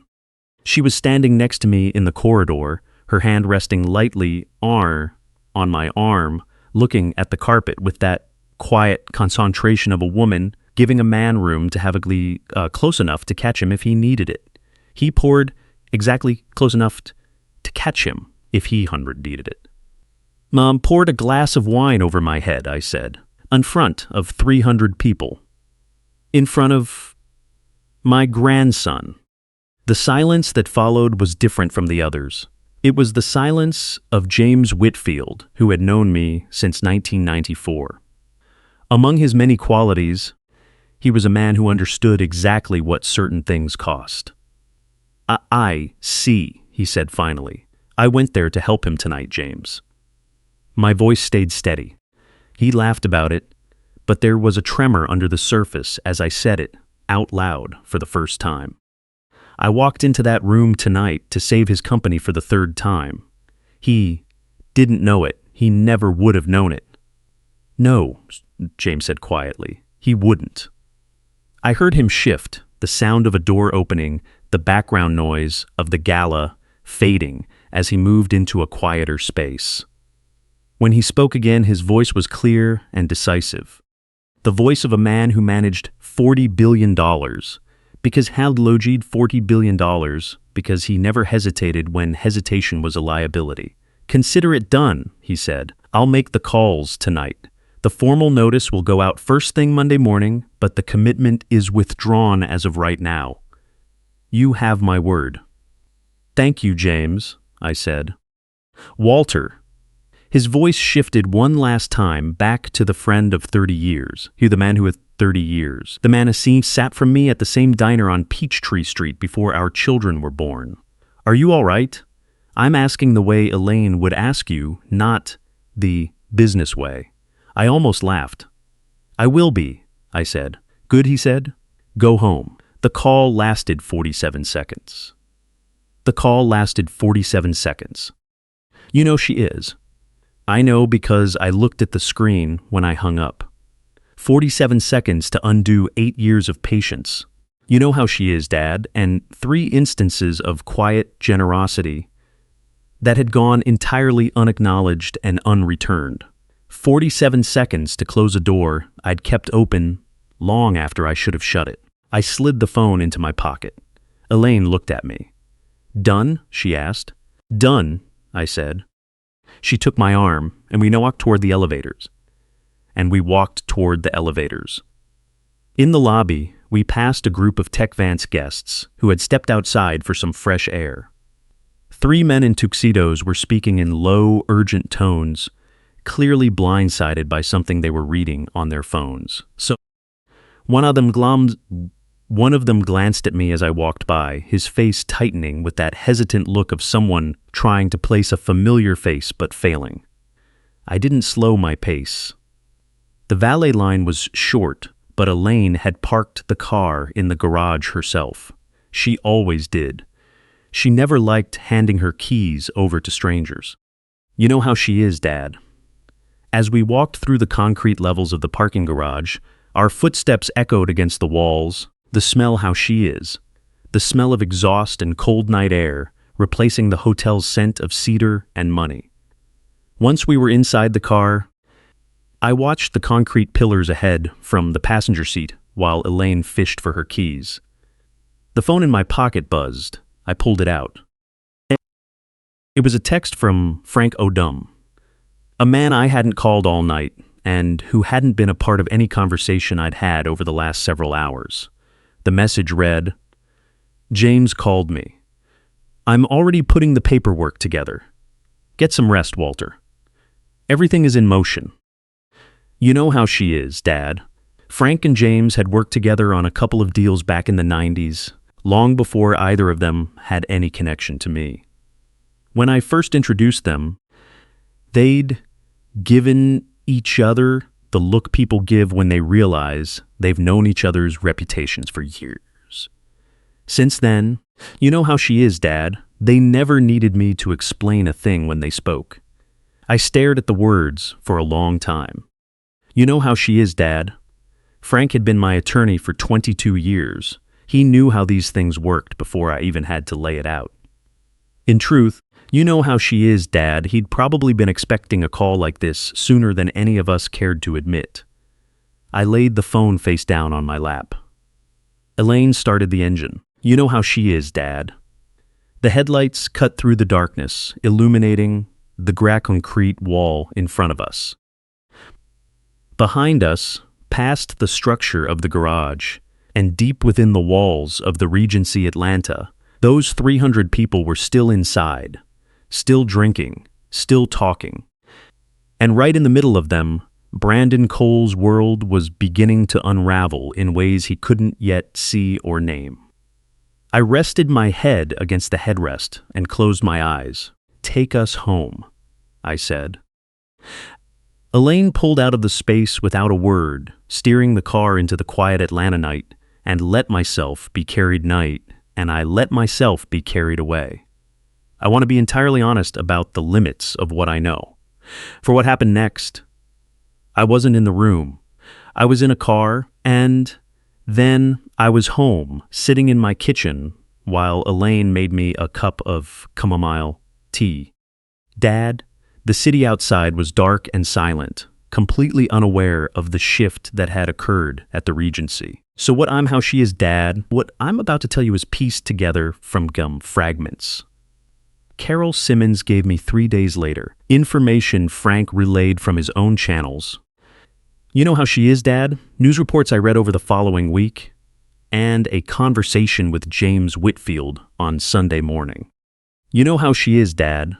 I'm giving it to you as accurately as possible, but I wasn't there. From what I understand, it started with the phones, not the phones that had recorded what Brandon did. You know how she is. Those had been out and rolling since the moment he tipped his glass. The phones that started lighting up around 9:35 p.m. were entirely different. How's, Dad? They belonged to Tech Vance executives, board members, and investors. They were receiving automated notifications from Meridian Capital, announcing that the investment commitment had been suspended pending a formal review. $40 million, flagged and frozen in the span of a single phone call. According to Carol, Brandon was talking to a group of partners near the bar when his CFO, a cautious, meticulous man named Arthur, touched his arm and pulled him aside with the kind of expression no one ever wants to see. Brandon's face, Carol noted, went through 4 distinct phases in about 10 seconds. Shoe, confusion, comprehension, disbelief, and then a cold fury she had never seen on him before. He pulled out his phone. He called James Whitfield. James didn't answer. He tried 2 more times. Still nothing. What happened next was the classic domino effect that every investment banker fears and every startup founder dreams about in nightmares. When an anchor investor pulls out, the smaller investors, the ones watching their screens and looking at each other, begin to calculate whether they want to be the last ones holding the line while the smart money walks away. Within 2 smaller funds had made their own calls to withdraw.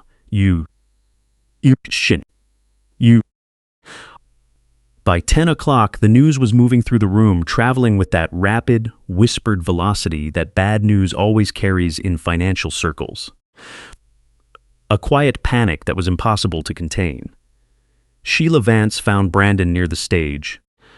"He is, Dad," telling him that the media contacts she'd invited to cover the event were pressing her for answers. Brandon told her to handle it. She told him, "How she is, Dad." She told him she didn't know what to say. He told her to figure it out.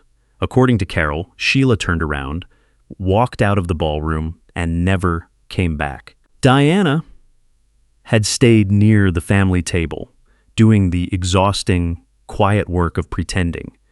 Everything was fine. She felt the shift in the room's energy before she understood the cause. She saw the clusters of people forming. She saw the phones coming out, the expressions changing. She went looking for Brandon.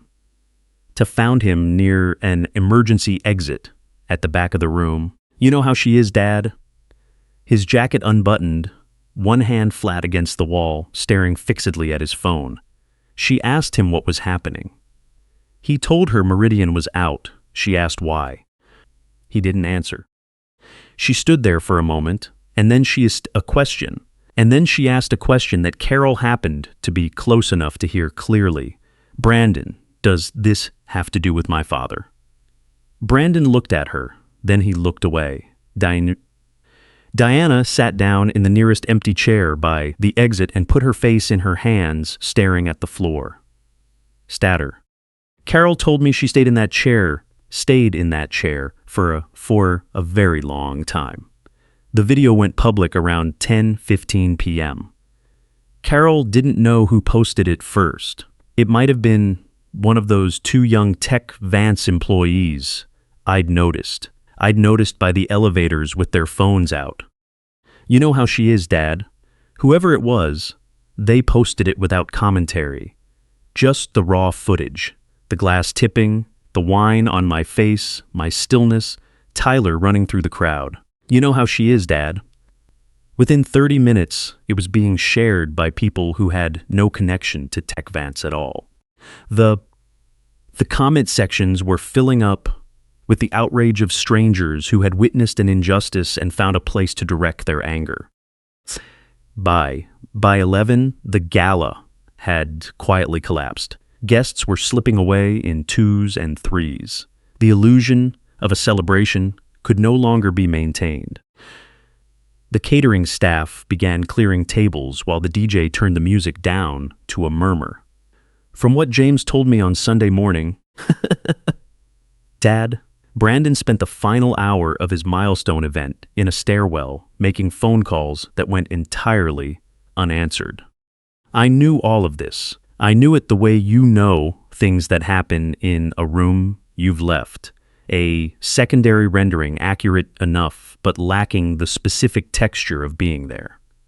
But from my own eyes, what I knew was this. I slept deeply that night, an uninterrupted sleep I hadn't experienced in months. Tuesday. Elaine was up before me, letting me rest. When I finally opened my eyes on Sunday morning, the apartment was filled with the thin, pale sunlight of November.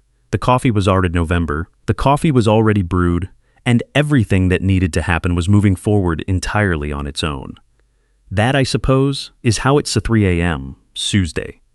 Waking up at 6:53 shum on Sunday morning felt like what was still the apartment a luxury.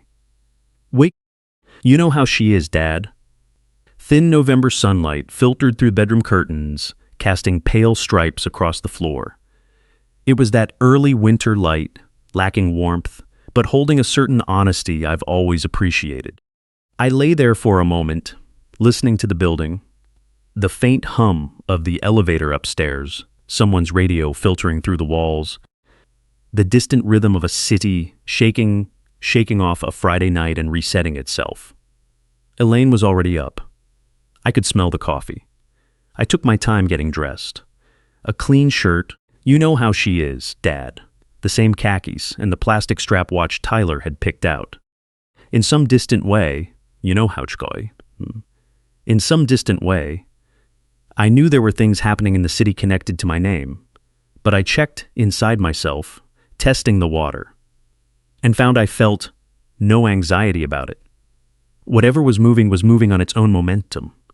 I'd set something in motion the night before, and it didn't require me to stand over it. You know how she is, Dad. In the kitchen, Elaine was sitting at the table with her coffee, her reading glasses on, looking at her phone. She had an expression I recognized. You know how she is, Dad.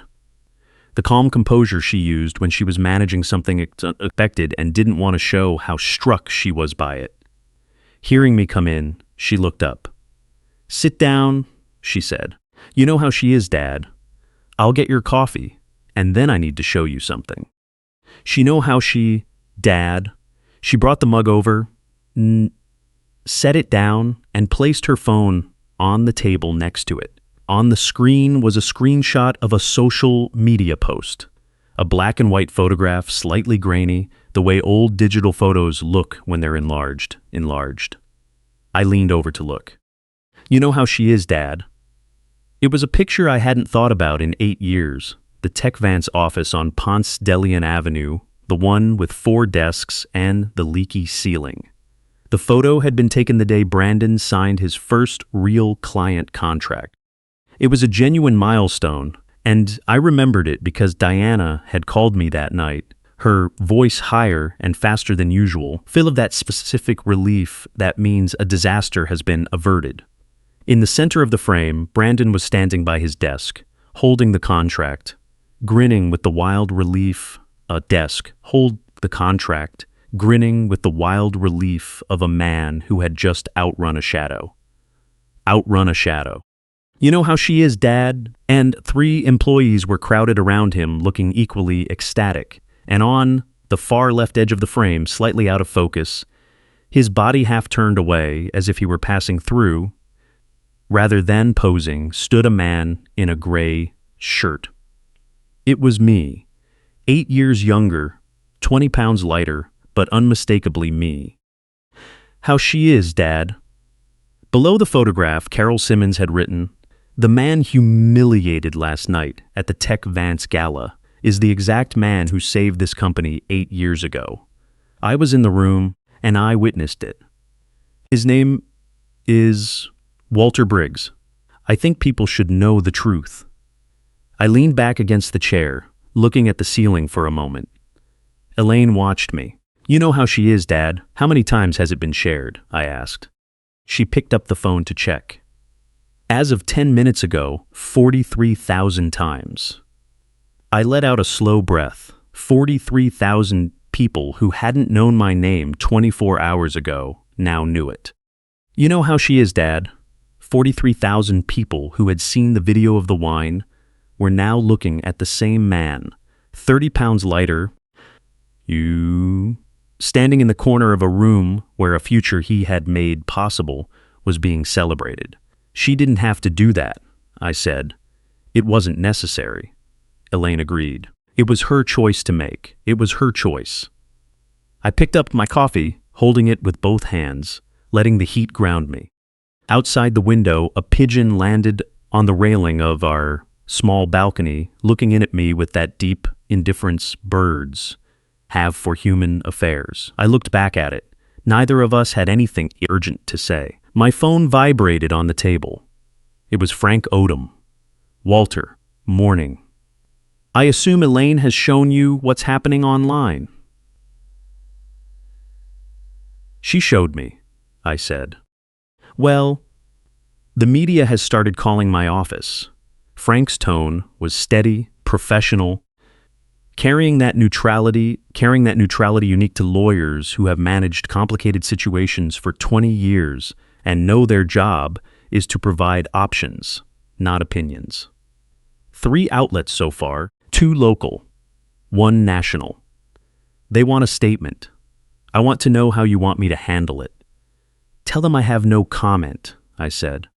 "A beat." "Just that?" "Just that," I said. "The story is already out there. Frank, Carol told it better than I could. I don't need to add anything to it."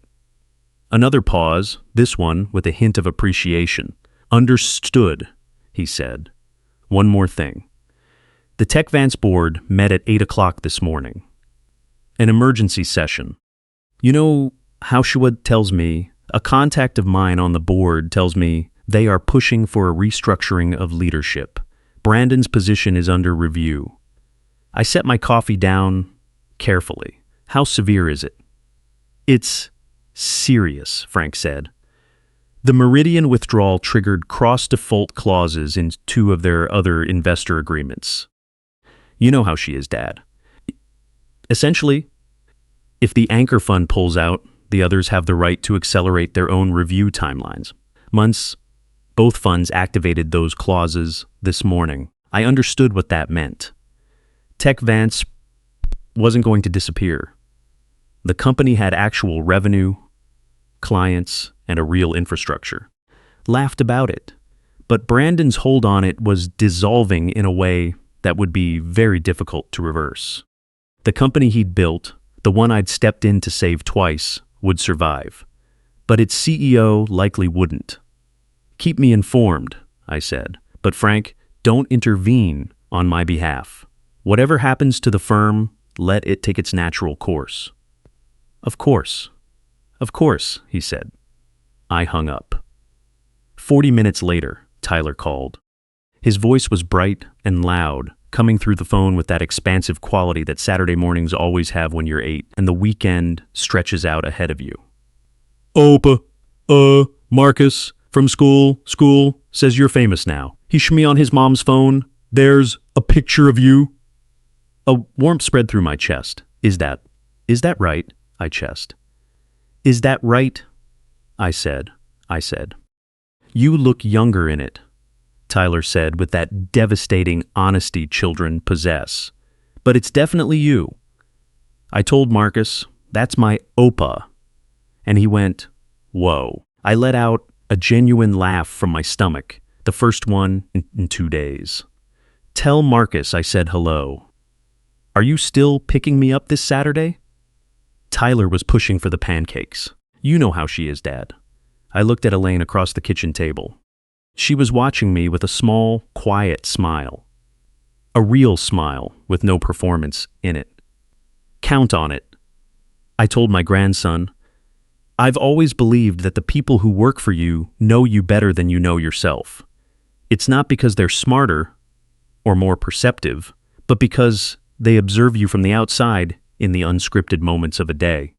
The moments when you aren't performing for a client, an investor, or a camera at 9 o'clock on a Tuesday morning when the coffee is bad, the deadline is close, and there isn't an audience around worth impressing.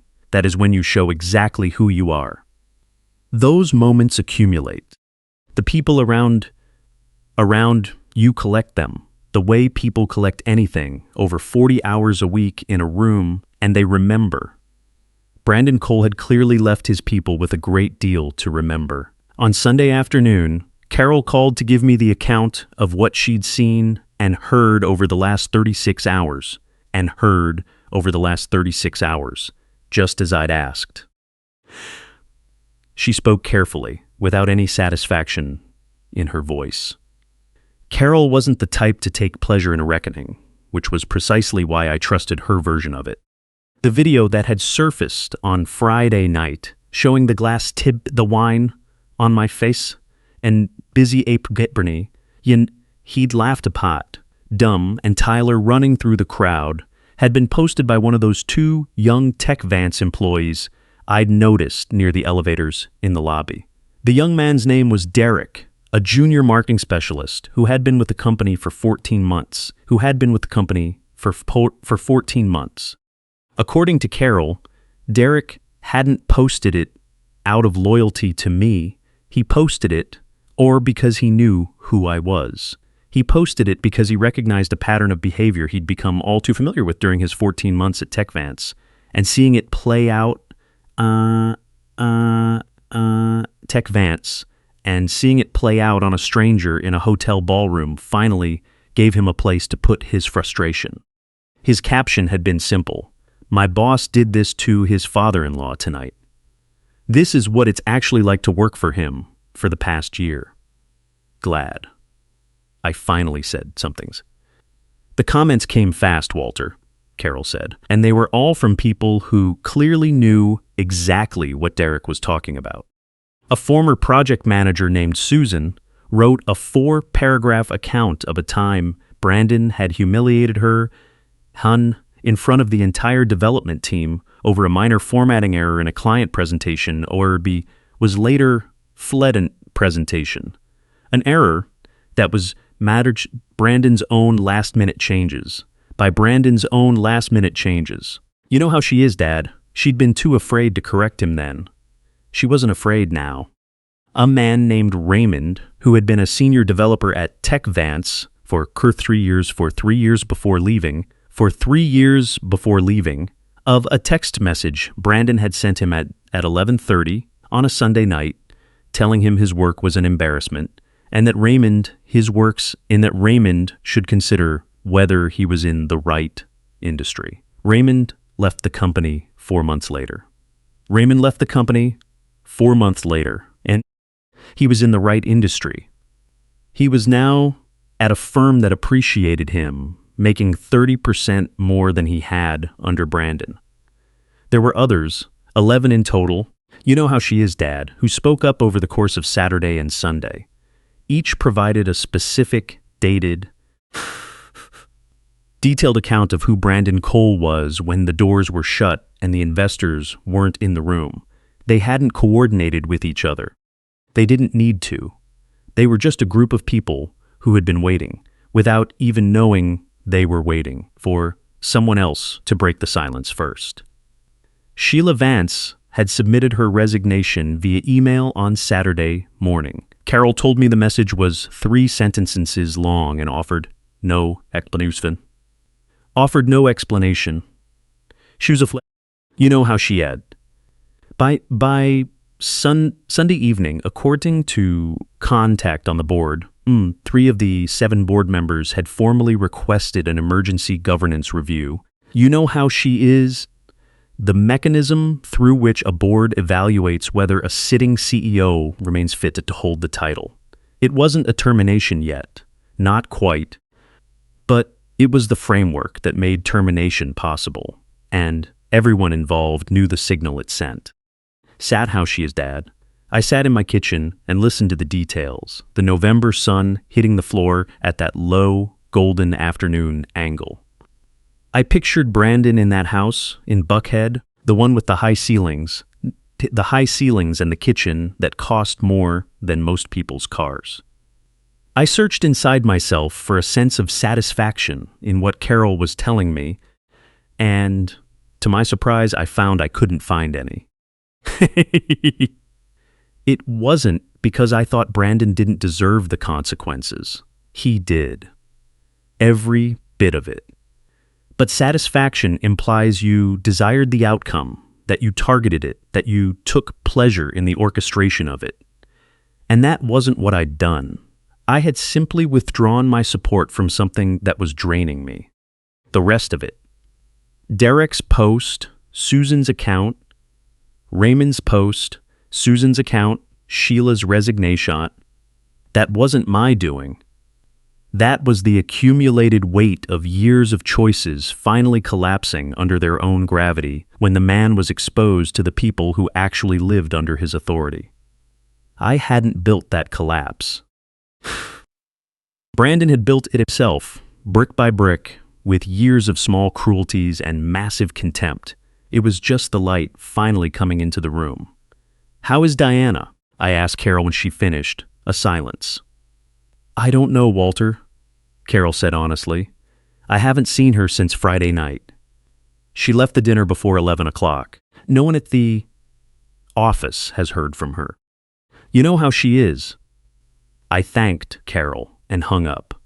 I sat at the kitchen table for a long time with the phone face down, watching the sunlight move slowly across the floorboards. "You know how she is." Elaine walked in from the other room, looked at my face, and sat down opposite me. She reached across the table and put her hand over mine, warm and steady as it always was. "Frank called while you were on the phone with Carol," she said. "He says Brandon is coming here on Tuesday morning." My hand went still under hers. "Here?" I said. "I hear he is," she confirmed. I looked at the table between us, the small kitchen table we'd brought with us from the very first apartment we moved into after selling the house on Sycamore Drive 8 years ago. There was a nick in the corner from a toy truck Tyler used to drag across it when he was 3, and a faint coffee ring from a mug left without a coaster that Elaine never quite managed to scrub out and eventually just stopped trying to. "All right," I said. Tuesday morning arrived gray and cold. He'd laughed about it. November, in Atlanta, has a way of never quite making up its mind to rain, settling instead for a heavy, damp chill that gets into your bones and stays there. Tyler right into and stays there. Tyler had been staying with us since Sunday afternoon. Diana had called not to talk about Friday night and not to offer an explanation or an apology. "You know how she is?" she just asked, in a voice scraped paper. thin by exhaustion, if Tyler could stay with us for a few days while she sorted some things out at home. I said yes without a second thought. No conditions, no questions asked. No conditions, no questions asked. Whatever was happening in that house in Buckhead, Tyler didn't need to be in the room when it hit the fan. You know how she is, Dad. He was in the kitchen with Elaine when the knock came. Not the doorbell. A knock. 3 sharp, heavy thuds, evenly spaced. It was the knock of a man who had rehearsed his arrival, trying to project a confidence he didn't actually feel. I was already dressed. I'd been up since 5:30. Not from anxiety. You know how she is, Dad, but from that specific clarity your body gives you when it knows something is coming and decides sleep is no longer a good use of your time. You know how she is, Dad. I'd read for an hour, brewed the coffee, and sat with Elaine on the small sofa, watching the gray Tuesday morning gather outside our window. I walked across the apartment and opened the door. Brandon Cole looked like a man who had aged 4 years in 4 days. He was wearing a dark jacket and trousers. No tuxedo, none of the polished CEO armor from Friday night. You know how she is, Dad. Just regular clothes that hung a little loose on him, like he'd put them on without looking in the mirror. He hadn't even shaved, which was something I'd never seen. His eyes were bloodshot, carrying the deep fatigue of a man who hadn't slept in days for reasons that had nothing to do with insomnia and everything to do with accountability. In his hand, he held a manila envelope. His fingers weren't entirely steady. We looked at each other across my threshold for a long moment. "Walter," he said. His voice was hoarser than usual, the edges rough. "I need to talk to you." "All right," I said. He shifted his weight. Can we step inside?" I didn't move away from the door.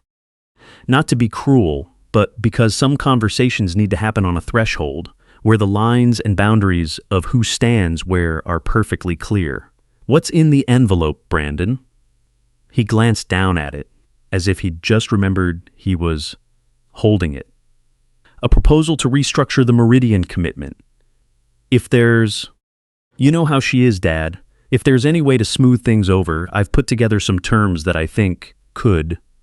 He trailed off, swallowed. The corporate vocabulary was failing him. The rehearsed speech was collapsing under its own weight. "I lost 2 board members this week," he said, his voice dropping.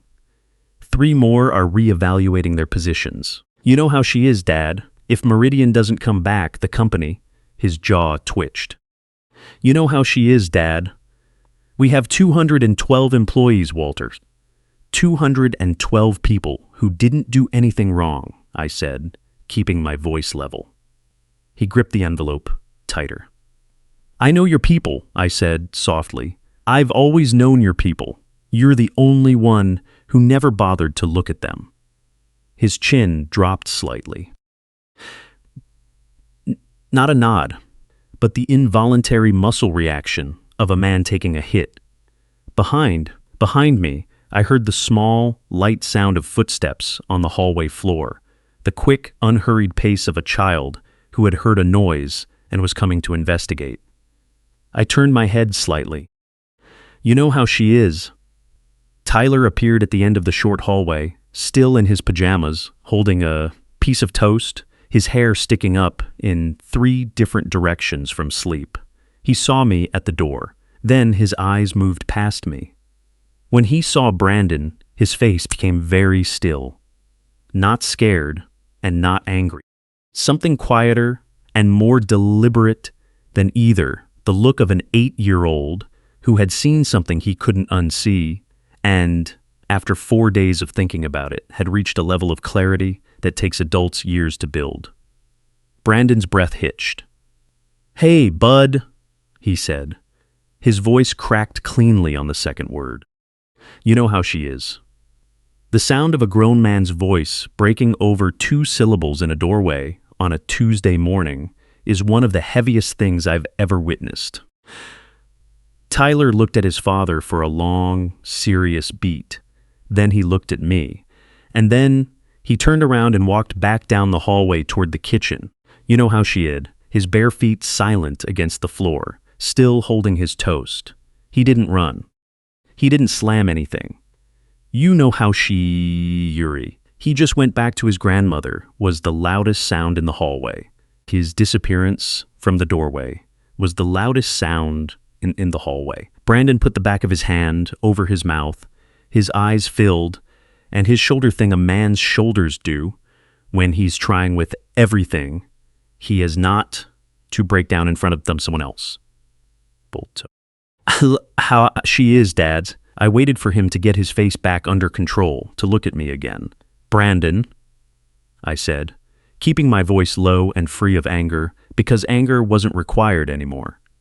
The company isn't the problem, you know that. He gave a small, jerky nod. The envelope isn't going to help either of us, I said. Take it with you. He looked down at it. Then he let his arm drop to his dad. Then he let his arm drop to his side, the paper dangling loosely from his fingers. Is there? His voice was barely a whisper. Is there anything I can do? I thought about the house on Sycamore Drive, the rose bushes, the signed papers on Frank's desk, the Saturday mornings that stopped, the birthday cake with Elaine. Tyler standing next to me to blow out the candles because he decided that was where he belonged. Go home, I said quietly. Take care of your son. That's the only thing that matters now.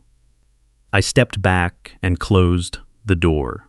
From the kitchen, I could hear Elaine's warm, low voice and Tyler's answering her about whether there was any more orange juice. Ordinary sounds. The sound of life continuing. I stood in the hallway for a moment with my hand still on the knob, listening to them. The second knock came 2 hours after Brandon left. This one was different. Softer after Brandon left.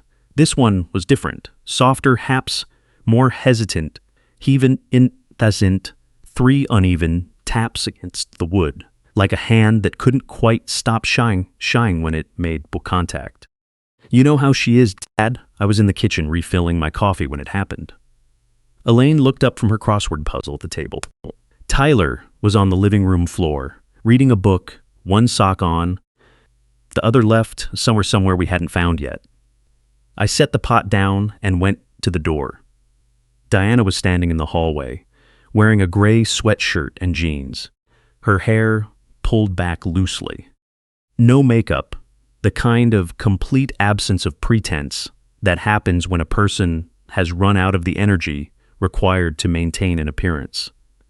Her eyes were swollen. You know how she is, Dad, not from a recent cry, but from that specific puffiness that comes after days of crying in waves, arriving now at a temporary dry spell that might not last. She looked at me, and her chin began to tremble instantly. Daddy, she said. Just the one word. Just like that. My chest tightened so hard it took my breath away. I hadn't heard her call me that in years. Not with that voice. Not with the voice she used when she was 7 and scraped her knee at the park and came running to me because I was the person who made things stop hurting. After everything, you know how she is, Dad. The word in that voice hit a place in me I didn't even know was still soft. I stepped back from the door. Come in. Step back, Bad. Come in, I said. She walked inside. Tyler materialized from the living room immediately, that radar children have. When Diana saw him, the rest of her face just gave way.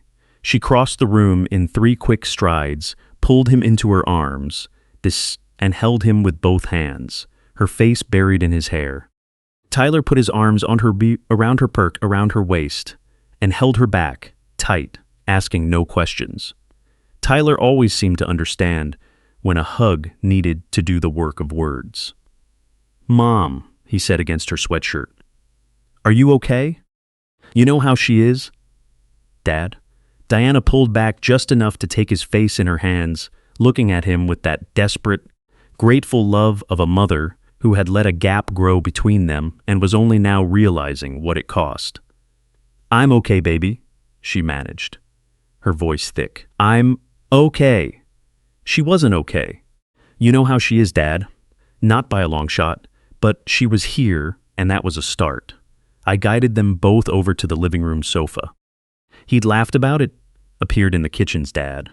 Elaine appeared in the kitchen doorway, looked at Diana for a long moment, and then looked at me with an expression that carried several meanings. At once, she wasn't ready to sit down yet. She needed a minute, and she was in the kitchen if I needed her. Then she turned back, behind the door. Diana sat on the sofa, Tyler tucked into her side. You know how she is. She looked down at her hands in her lap, gathering something inside herself. Then she looked up at me. "I don't know where to start," she said. Her voice was rough, uneven, like ground that had cracked open after a long freeze. "Don't need to start anywhere in particular," I said. "You just need to sit here." "No." She shook her head, a sharp movement that surprised me. It was a flash of the old Diana, the one with a spine, trying to find her way back out. "No, I have to say it. I've gone too long without saying it." She bit her lip, steadying herself. "I know what he was doing. The way he spoke to you, the way he made you look small in front of people. I knew it. But I told myself it wasn't that bad. You know how she is? I told myself you were strong, that you could handle it, that you didn't need me to defend you." Her voice broke on the last word, but she forced her way through it. "You know how she is, Dad, but that was a lie I told myself because it was easier than standing up to him. I'm so sorry, Dad. I am so sorry." The last words came out in pieces, broken up by the kind of crying that finally stops managing itself. Not the polite, controlled tears of someone watching their grief, but that deep, ugly, necessary sobbing that happens when a person has carried a thing for too long and their arms have finally given out. Tyler watched her with wide, worried eyes, then looked up at me. I gave him a small nod, the one that meant, "She's going to be fine. Stay with her." He pressed harder against "She is, Dad." He pressed harder against her side, putting a small hand flat against her back and patting it, slow and steady. It struck me with a physical jolt that it was exactly the gesture I used with him when he was upset. He'd learned it from watching me comfort him, and now he was giving it back to his mother. I sat opposite them and let her cry, making no move to stop it, to redirect it, or to hurry it along. Some things have to run their full course. Trying to "she is, Dad," after trying to shorten them, just delays the end. After a while, maybe 5 minutes, maybe longer, she wiped her face with the sleeve of her sweatshirt and took 2 uneven breaths. Elaine chose that exact moment to walk out of the kitchen. "He's Dad." She set a glass of water on the coffee table in front of Diana and then sat on the sofa beside her. She didn't reach for her immediately. She just held her daughter with that full, level gaze of hers, the look of a woman who had used an untold amount of patience to get to this exact room on this exact morning. "Diana," Elaine said. Her voice was light, perfectly steady, with no anger and no performance. Just the raw fact of it. "Can I ask you something?" Diana nodded, wiping her eyes. "You know how she is, Dad. When was the last time you called me?" Elaine said, "just to ask how I was doing. Not because you needed something, not for an occasion, but just to check on me." Diana's breath caught, and her mouth opened and closed. She looked at her mother. And I watched the question land like a slow, heavy weight, finding every undefended corner on its way down. Her eyes filled again, fast and hot. She couldn't answer. There wasn't an answer that didn't convict her, and she knew it, the realization passing over her features like a change in the weather. Elaine watched her for a long, unhurried moment. You know how she is, Dad. Then she stood up, smoothed the front of her cardigan, and went back into the kitchen. The soft click of the stove burner lighting followed. The smell of something warming began to filter through the air. I looked at Diana. Dad. She was staring at the door her mother had just passed through, the tears running freely now, one hand pressed flat against her chest as if she were trying to hold something inside that was determined to break out. She's making dinner, I said quietly. Stay. Diana turned her head to look at me. You know how she is, Dad.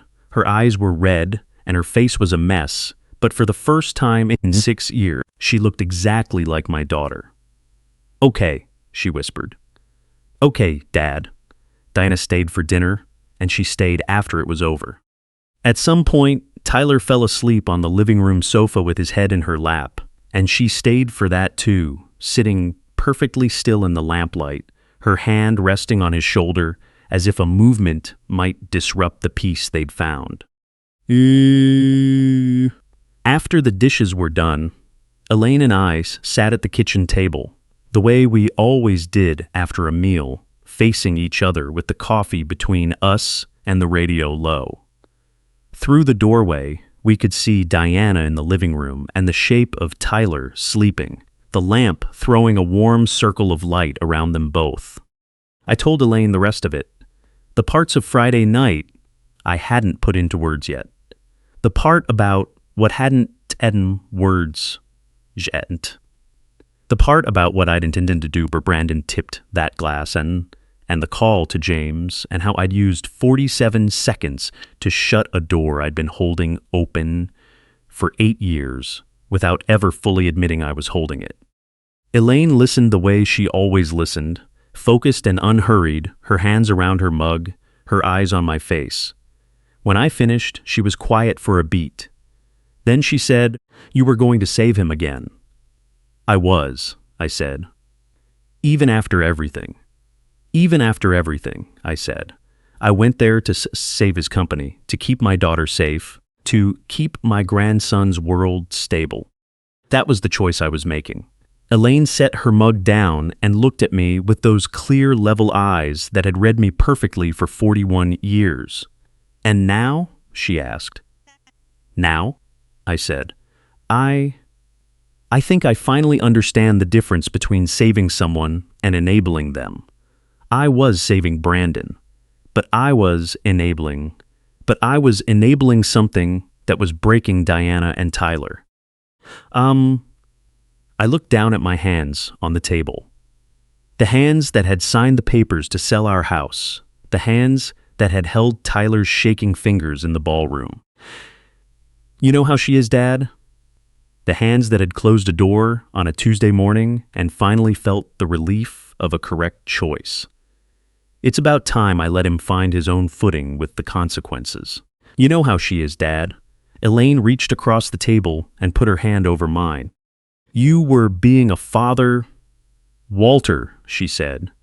You were just trying to hold your family together the only way you knew how. I was, I said. Juana man can hold on for so long that he forgets to check if what he's gripping is still worth keeping. She squeezed my hand, hard and certain, and then picked up her mug again.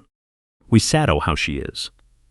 We sat in that comfortable quiet, the silence of two people who have said what needed saying and are content to just be in the same room together.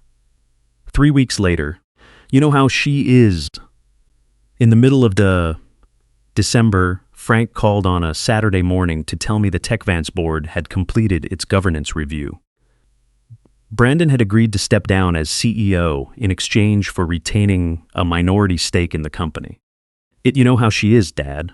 A clean break that was a clean break that preserved a portion of what he'd built while removing him from a position he'd proven he couldn't handle with integrity. An outside CEO was being brought in. The 212 people kept their jobs. I thanked Frank, hung up, and walked back into the kitchen where Elaine was making pancakes You know how she is, Dad? We'd a packagely congelate standard way envelope with the return address of Tyler's school in the corner. Inside was a sheet of drawing paper, folded into thirds. You know how she is, Dad? I unfolded it on the kitchen counter. Tyler had drawn a picture of a man in a blue flannel shirt. The man was standing straight, and his head was wet, blue and red crayon lines dripping down from his hair. But the face, rendered with the imprecise but entirely sincere hand of an 8-year-old, was clearly smiling. Below the figure, in the straight block letters he used when he wanted to make sure he was read correctly, Tyler had written, "My Opa. He does not cry in front of bad men." A sudden tightness hit my throat, so sharp it caught me off guard. I stood at the kitchen counter, with a piece of paper in my hands, feeling that rush of something heavy and grateful, the overwhelming love a grandparent feels for a child who sees you clearly and chooses turned from the stove. "What is it?" I couldn't answer right away. I just handed the drawing across the space between us. "Chu Traun mine is." She crossed the kitchen, wiping her hands on her apron, and took it. I watched her read the words. I watched her eyes fill and the tears spill over, silent and without any drama. That was how Elaine cried when a thing was too large and too real for composure to hold it. I took the drawing back, walked over to the small balcony door, balcony the window, and pinned it to the wall next to the window, right beside Elaine's 3 potted plants. The ones she'd started from seed at the hardware store during our first spring here, the plants that had replaced the rose bushes she'd left on Sycamore Drive. I stepped back and looked at it hanging there. A blue flannel shirt, crayon lines in the hair, and a smiling face. My Opa. He does not cry in front of bad men. The first Saturday after the drawing arrived, Diana came over. You know how she is, Dad. She was sitting at our small kitchen table at 8:15 in the morning, before Tyler was even awake, dressed in casual clothes, her hair down, holding a mug of coffee Elaine had handed her without being asked.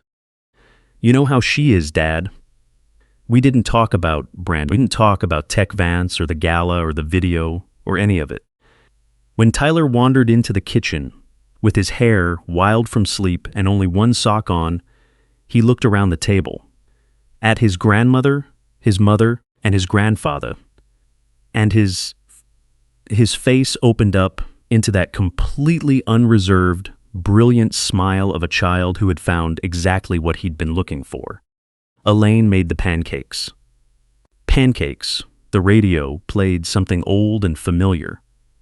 Outside, December had fully arrived, the oak trees bare and silver against a pale sky, holding nothing back. I looked at my family around that small table, in that small kitchen, in a plain apartment that nobody would look at twice from the street. I looked at the drawing on the wall. I looked at Elaine's plants on the sill.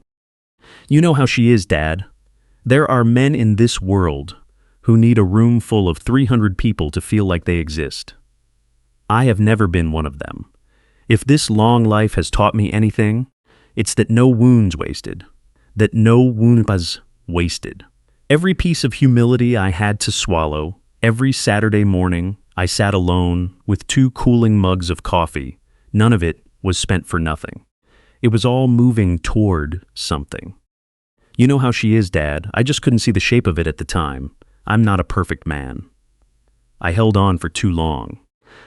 I gave too quietly and forgave too easily and told myself it was strength when sometimes it was just fear of losing a family I'd already half lost. You know how she is, Dad. If you're sitting somewhere right now doing the same thing, giving everything to people who have forgotten how to receive it, listen to me. You know how sure, Dad, your value isn't measured by how much suffering you can take before you break. Set the weight down. You have the right. You know how she is, Dad? A man who pours wine over another man's dignity isn't powerful. He's terrified. Remember that. These stories under the Grand Pastries tag aren't just stories. They're mirrors. You know how she is, Dad. Every revenge story you hear here carries a piece of a real life in it. I hope this one gave you something worth carrying away. If Walter's story touched you, if any part of it felt familiar, leave a comment below and tell me why. Share it with someone who needs to hear it today.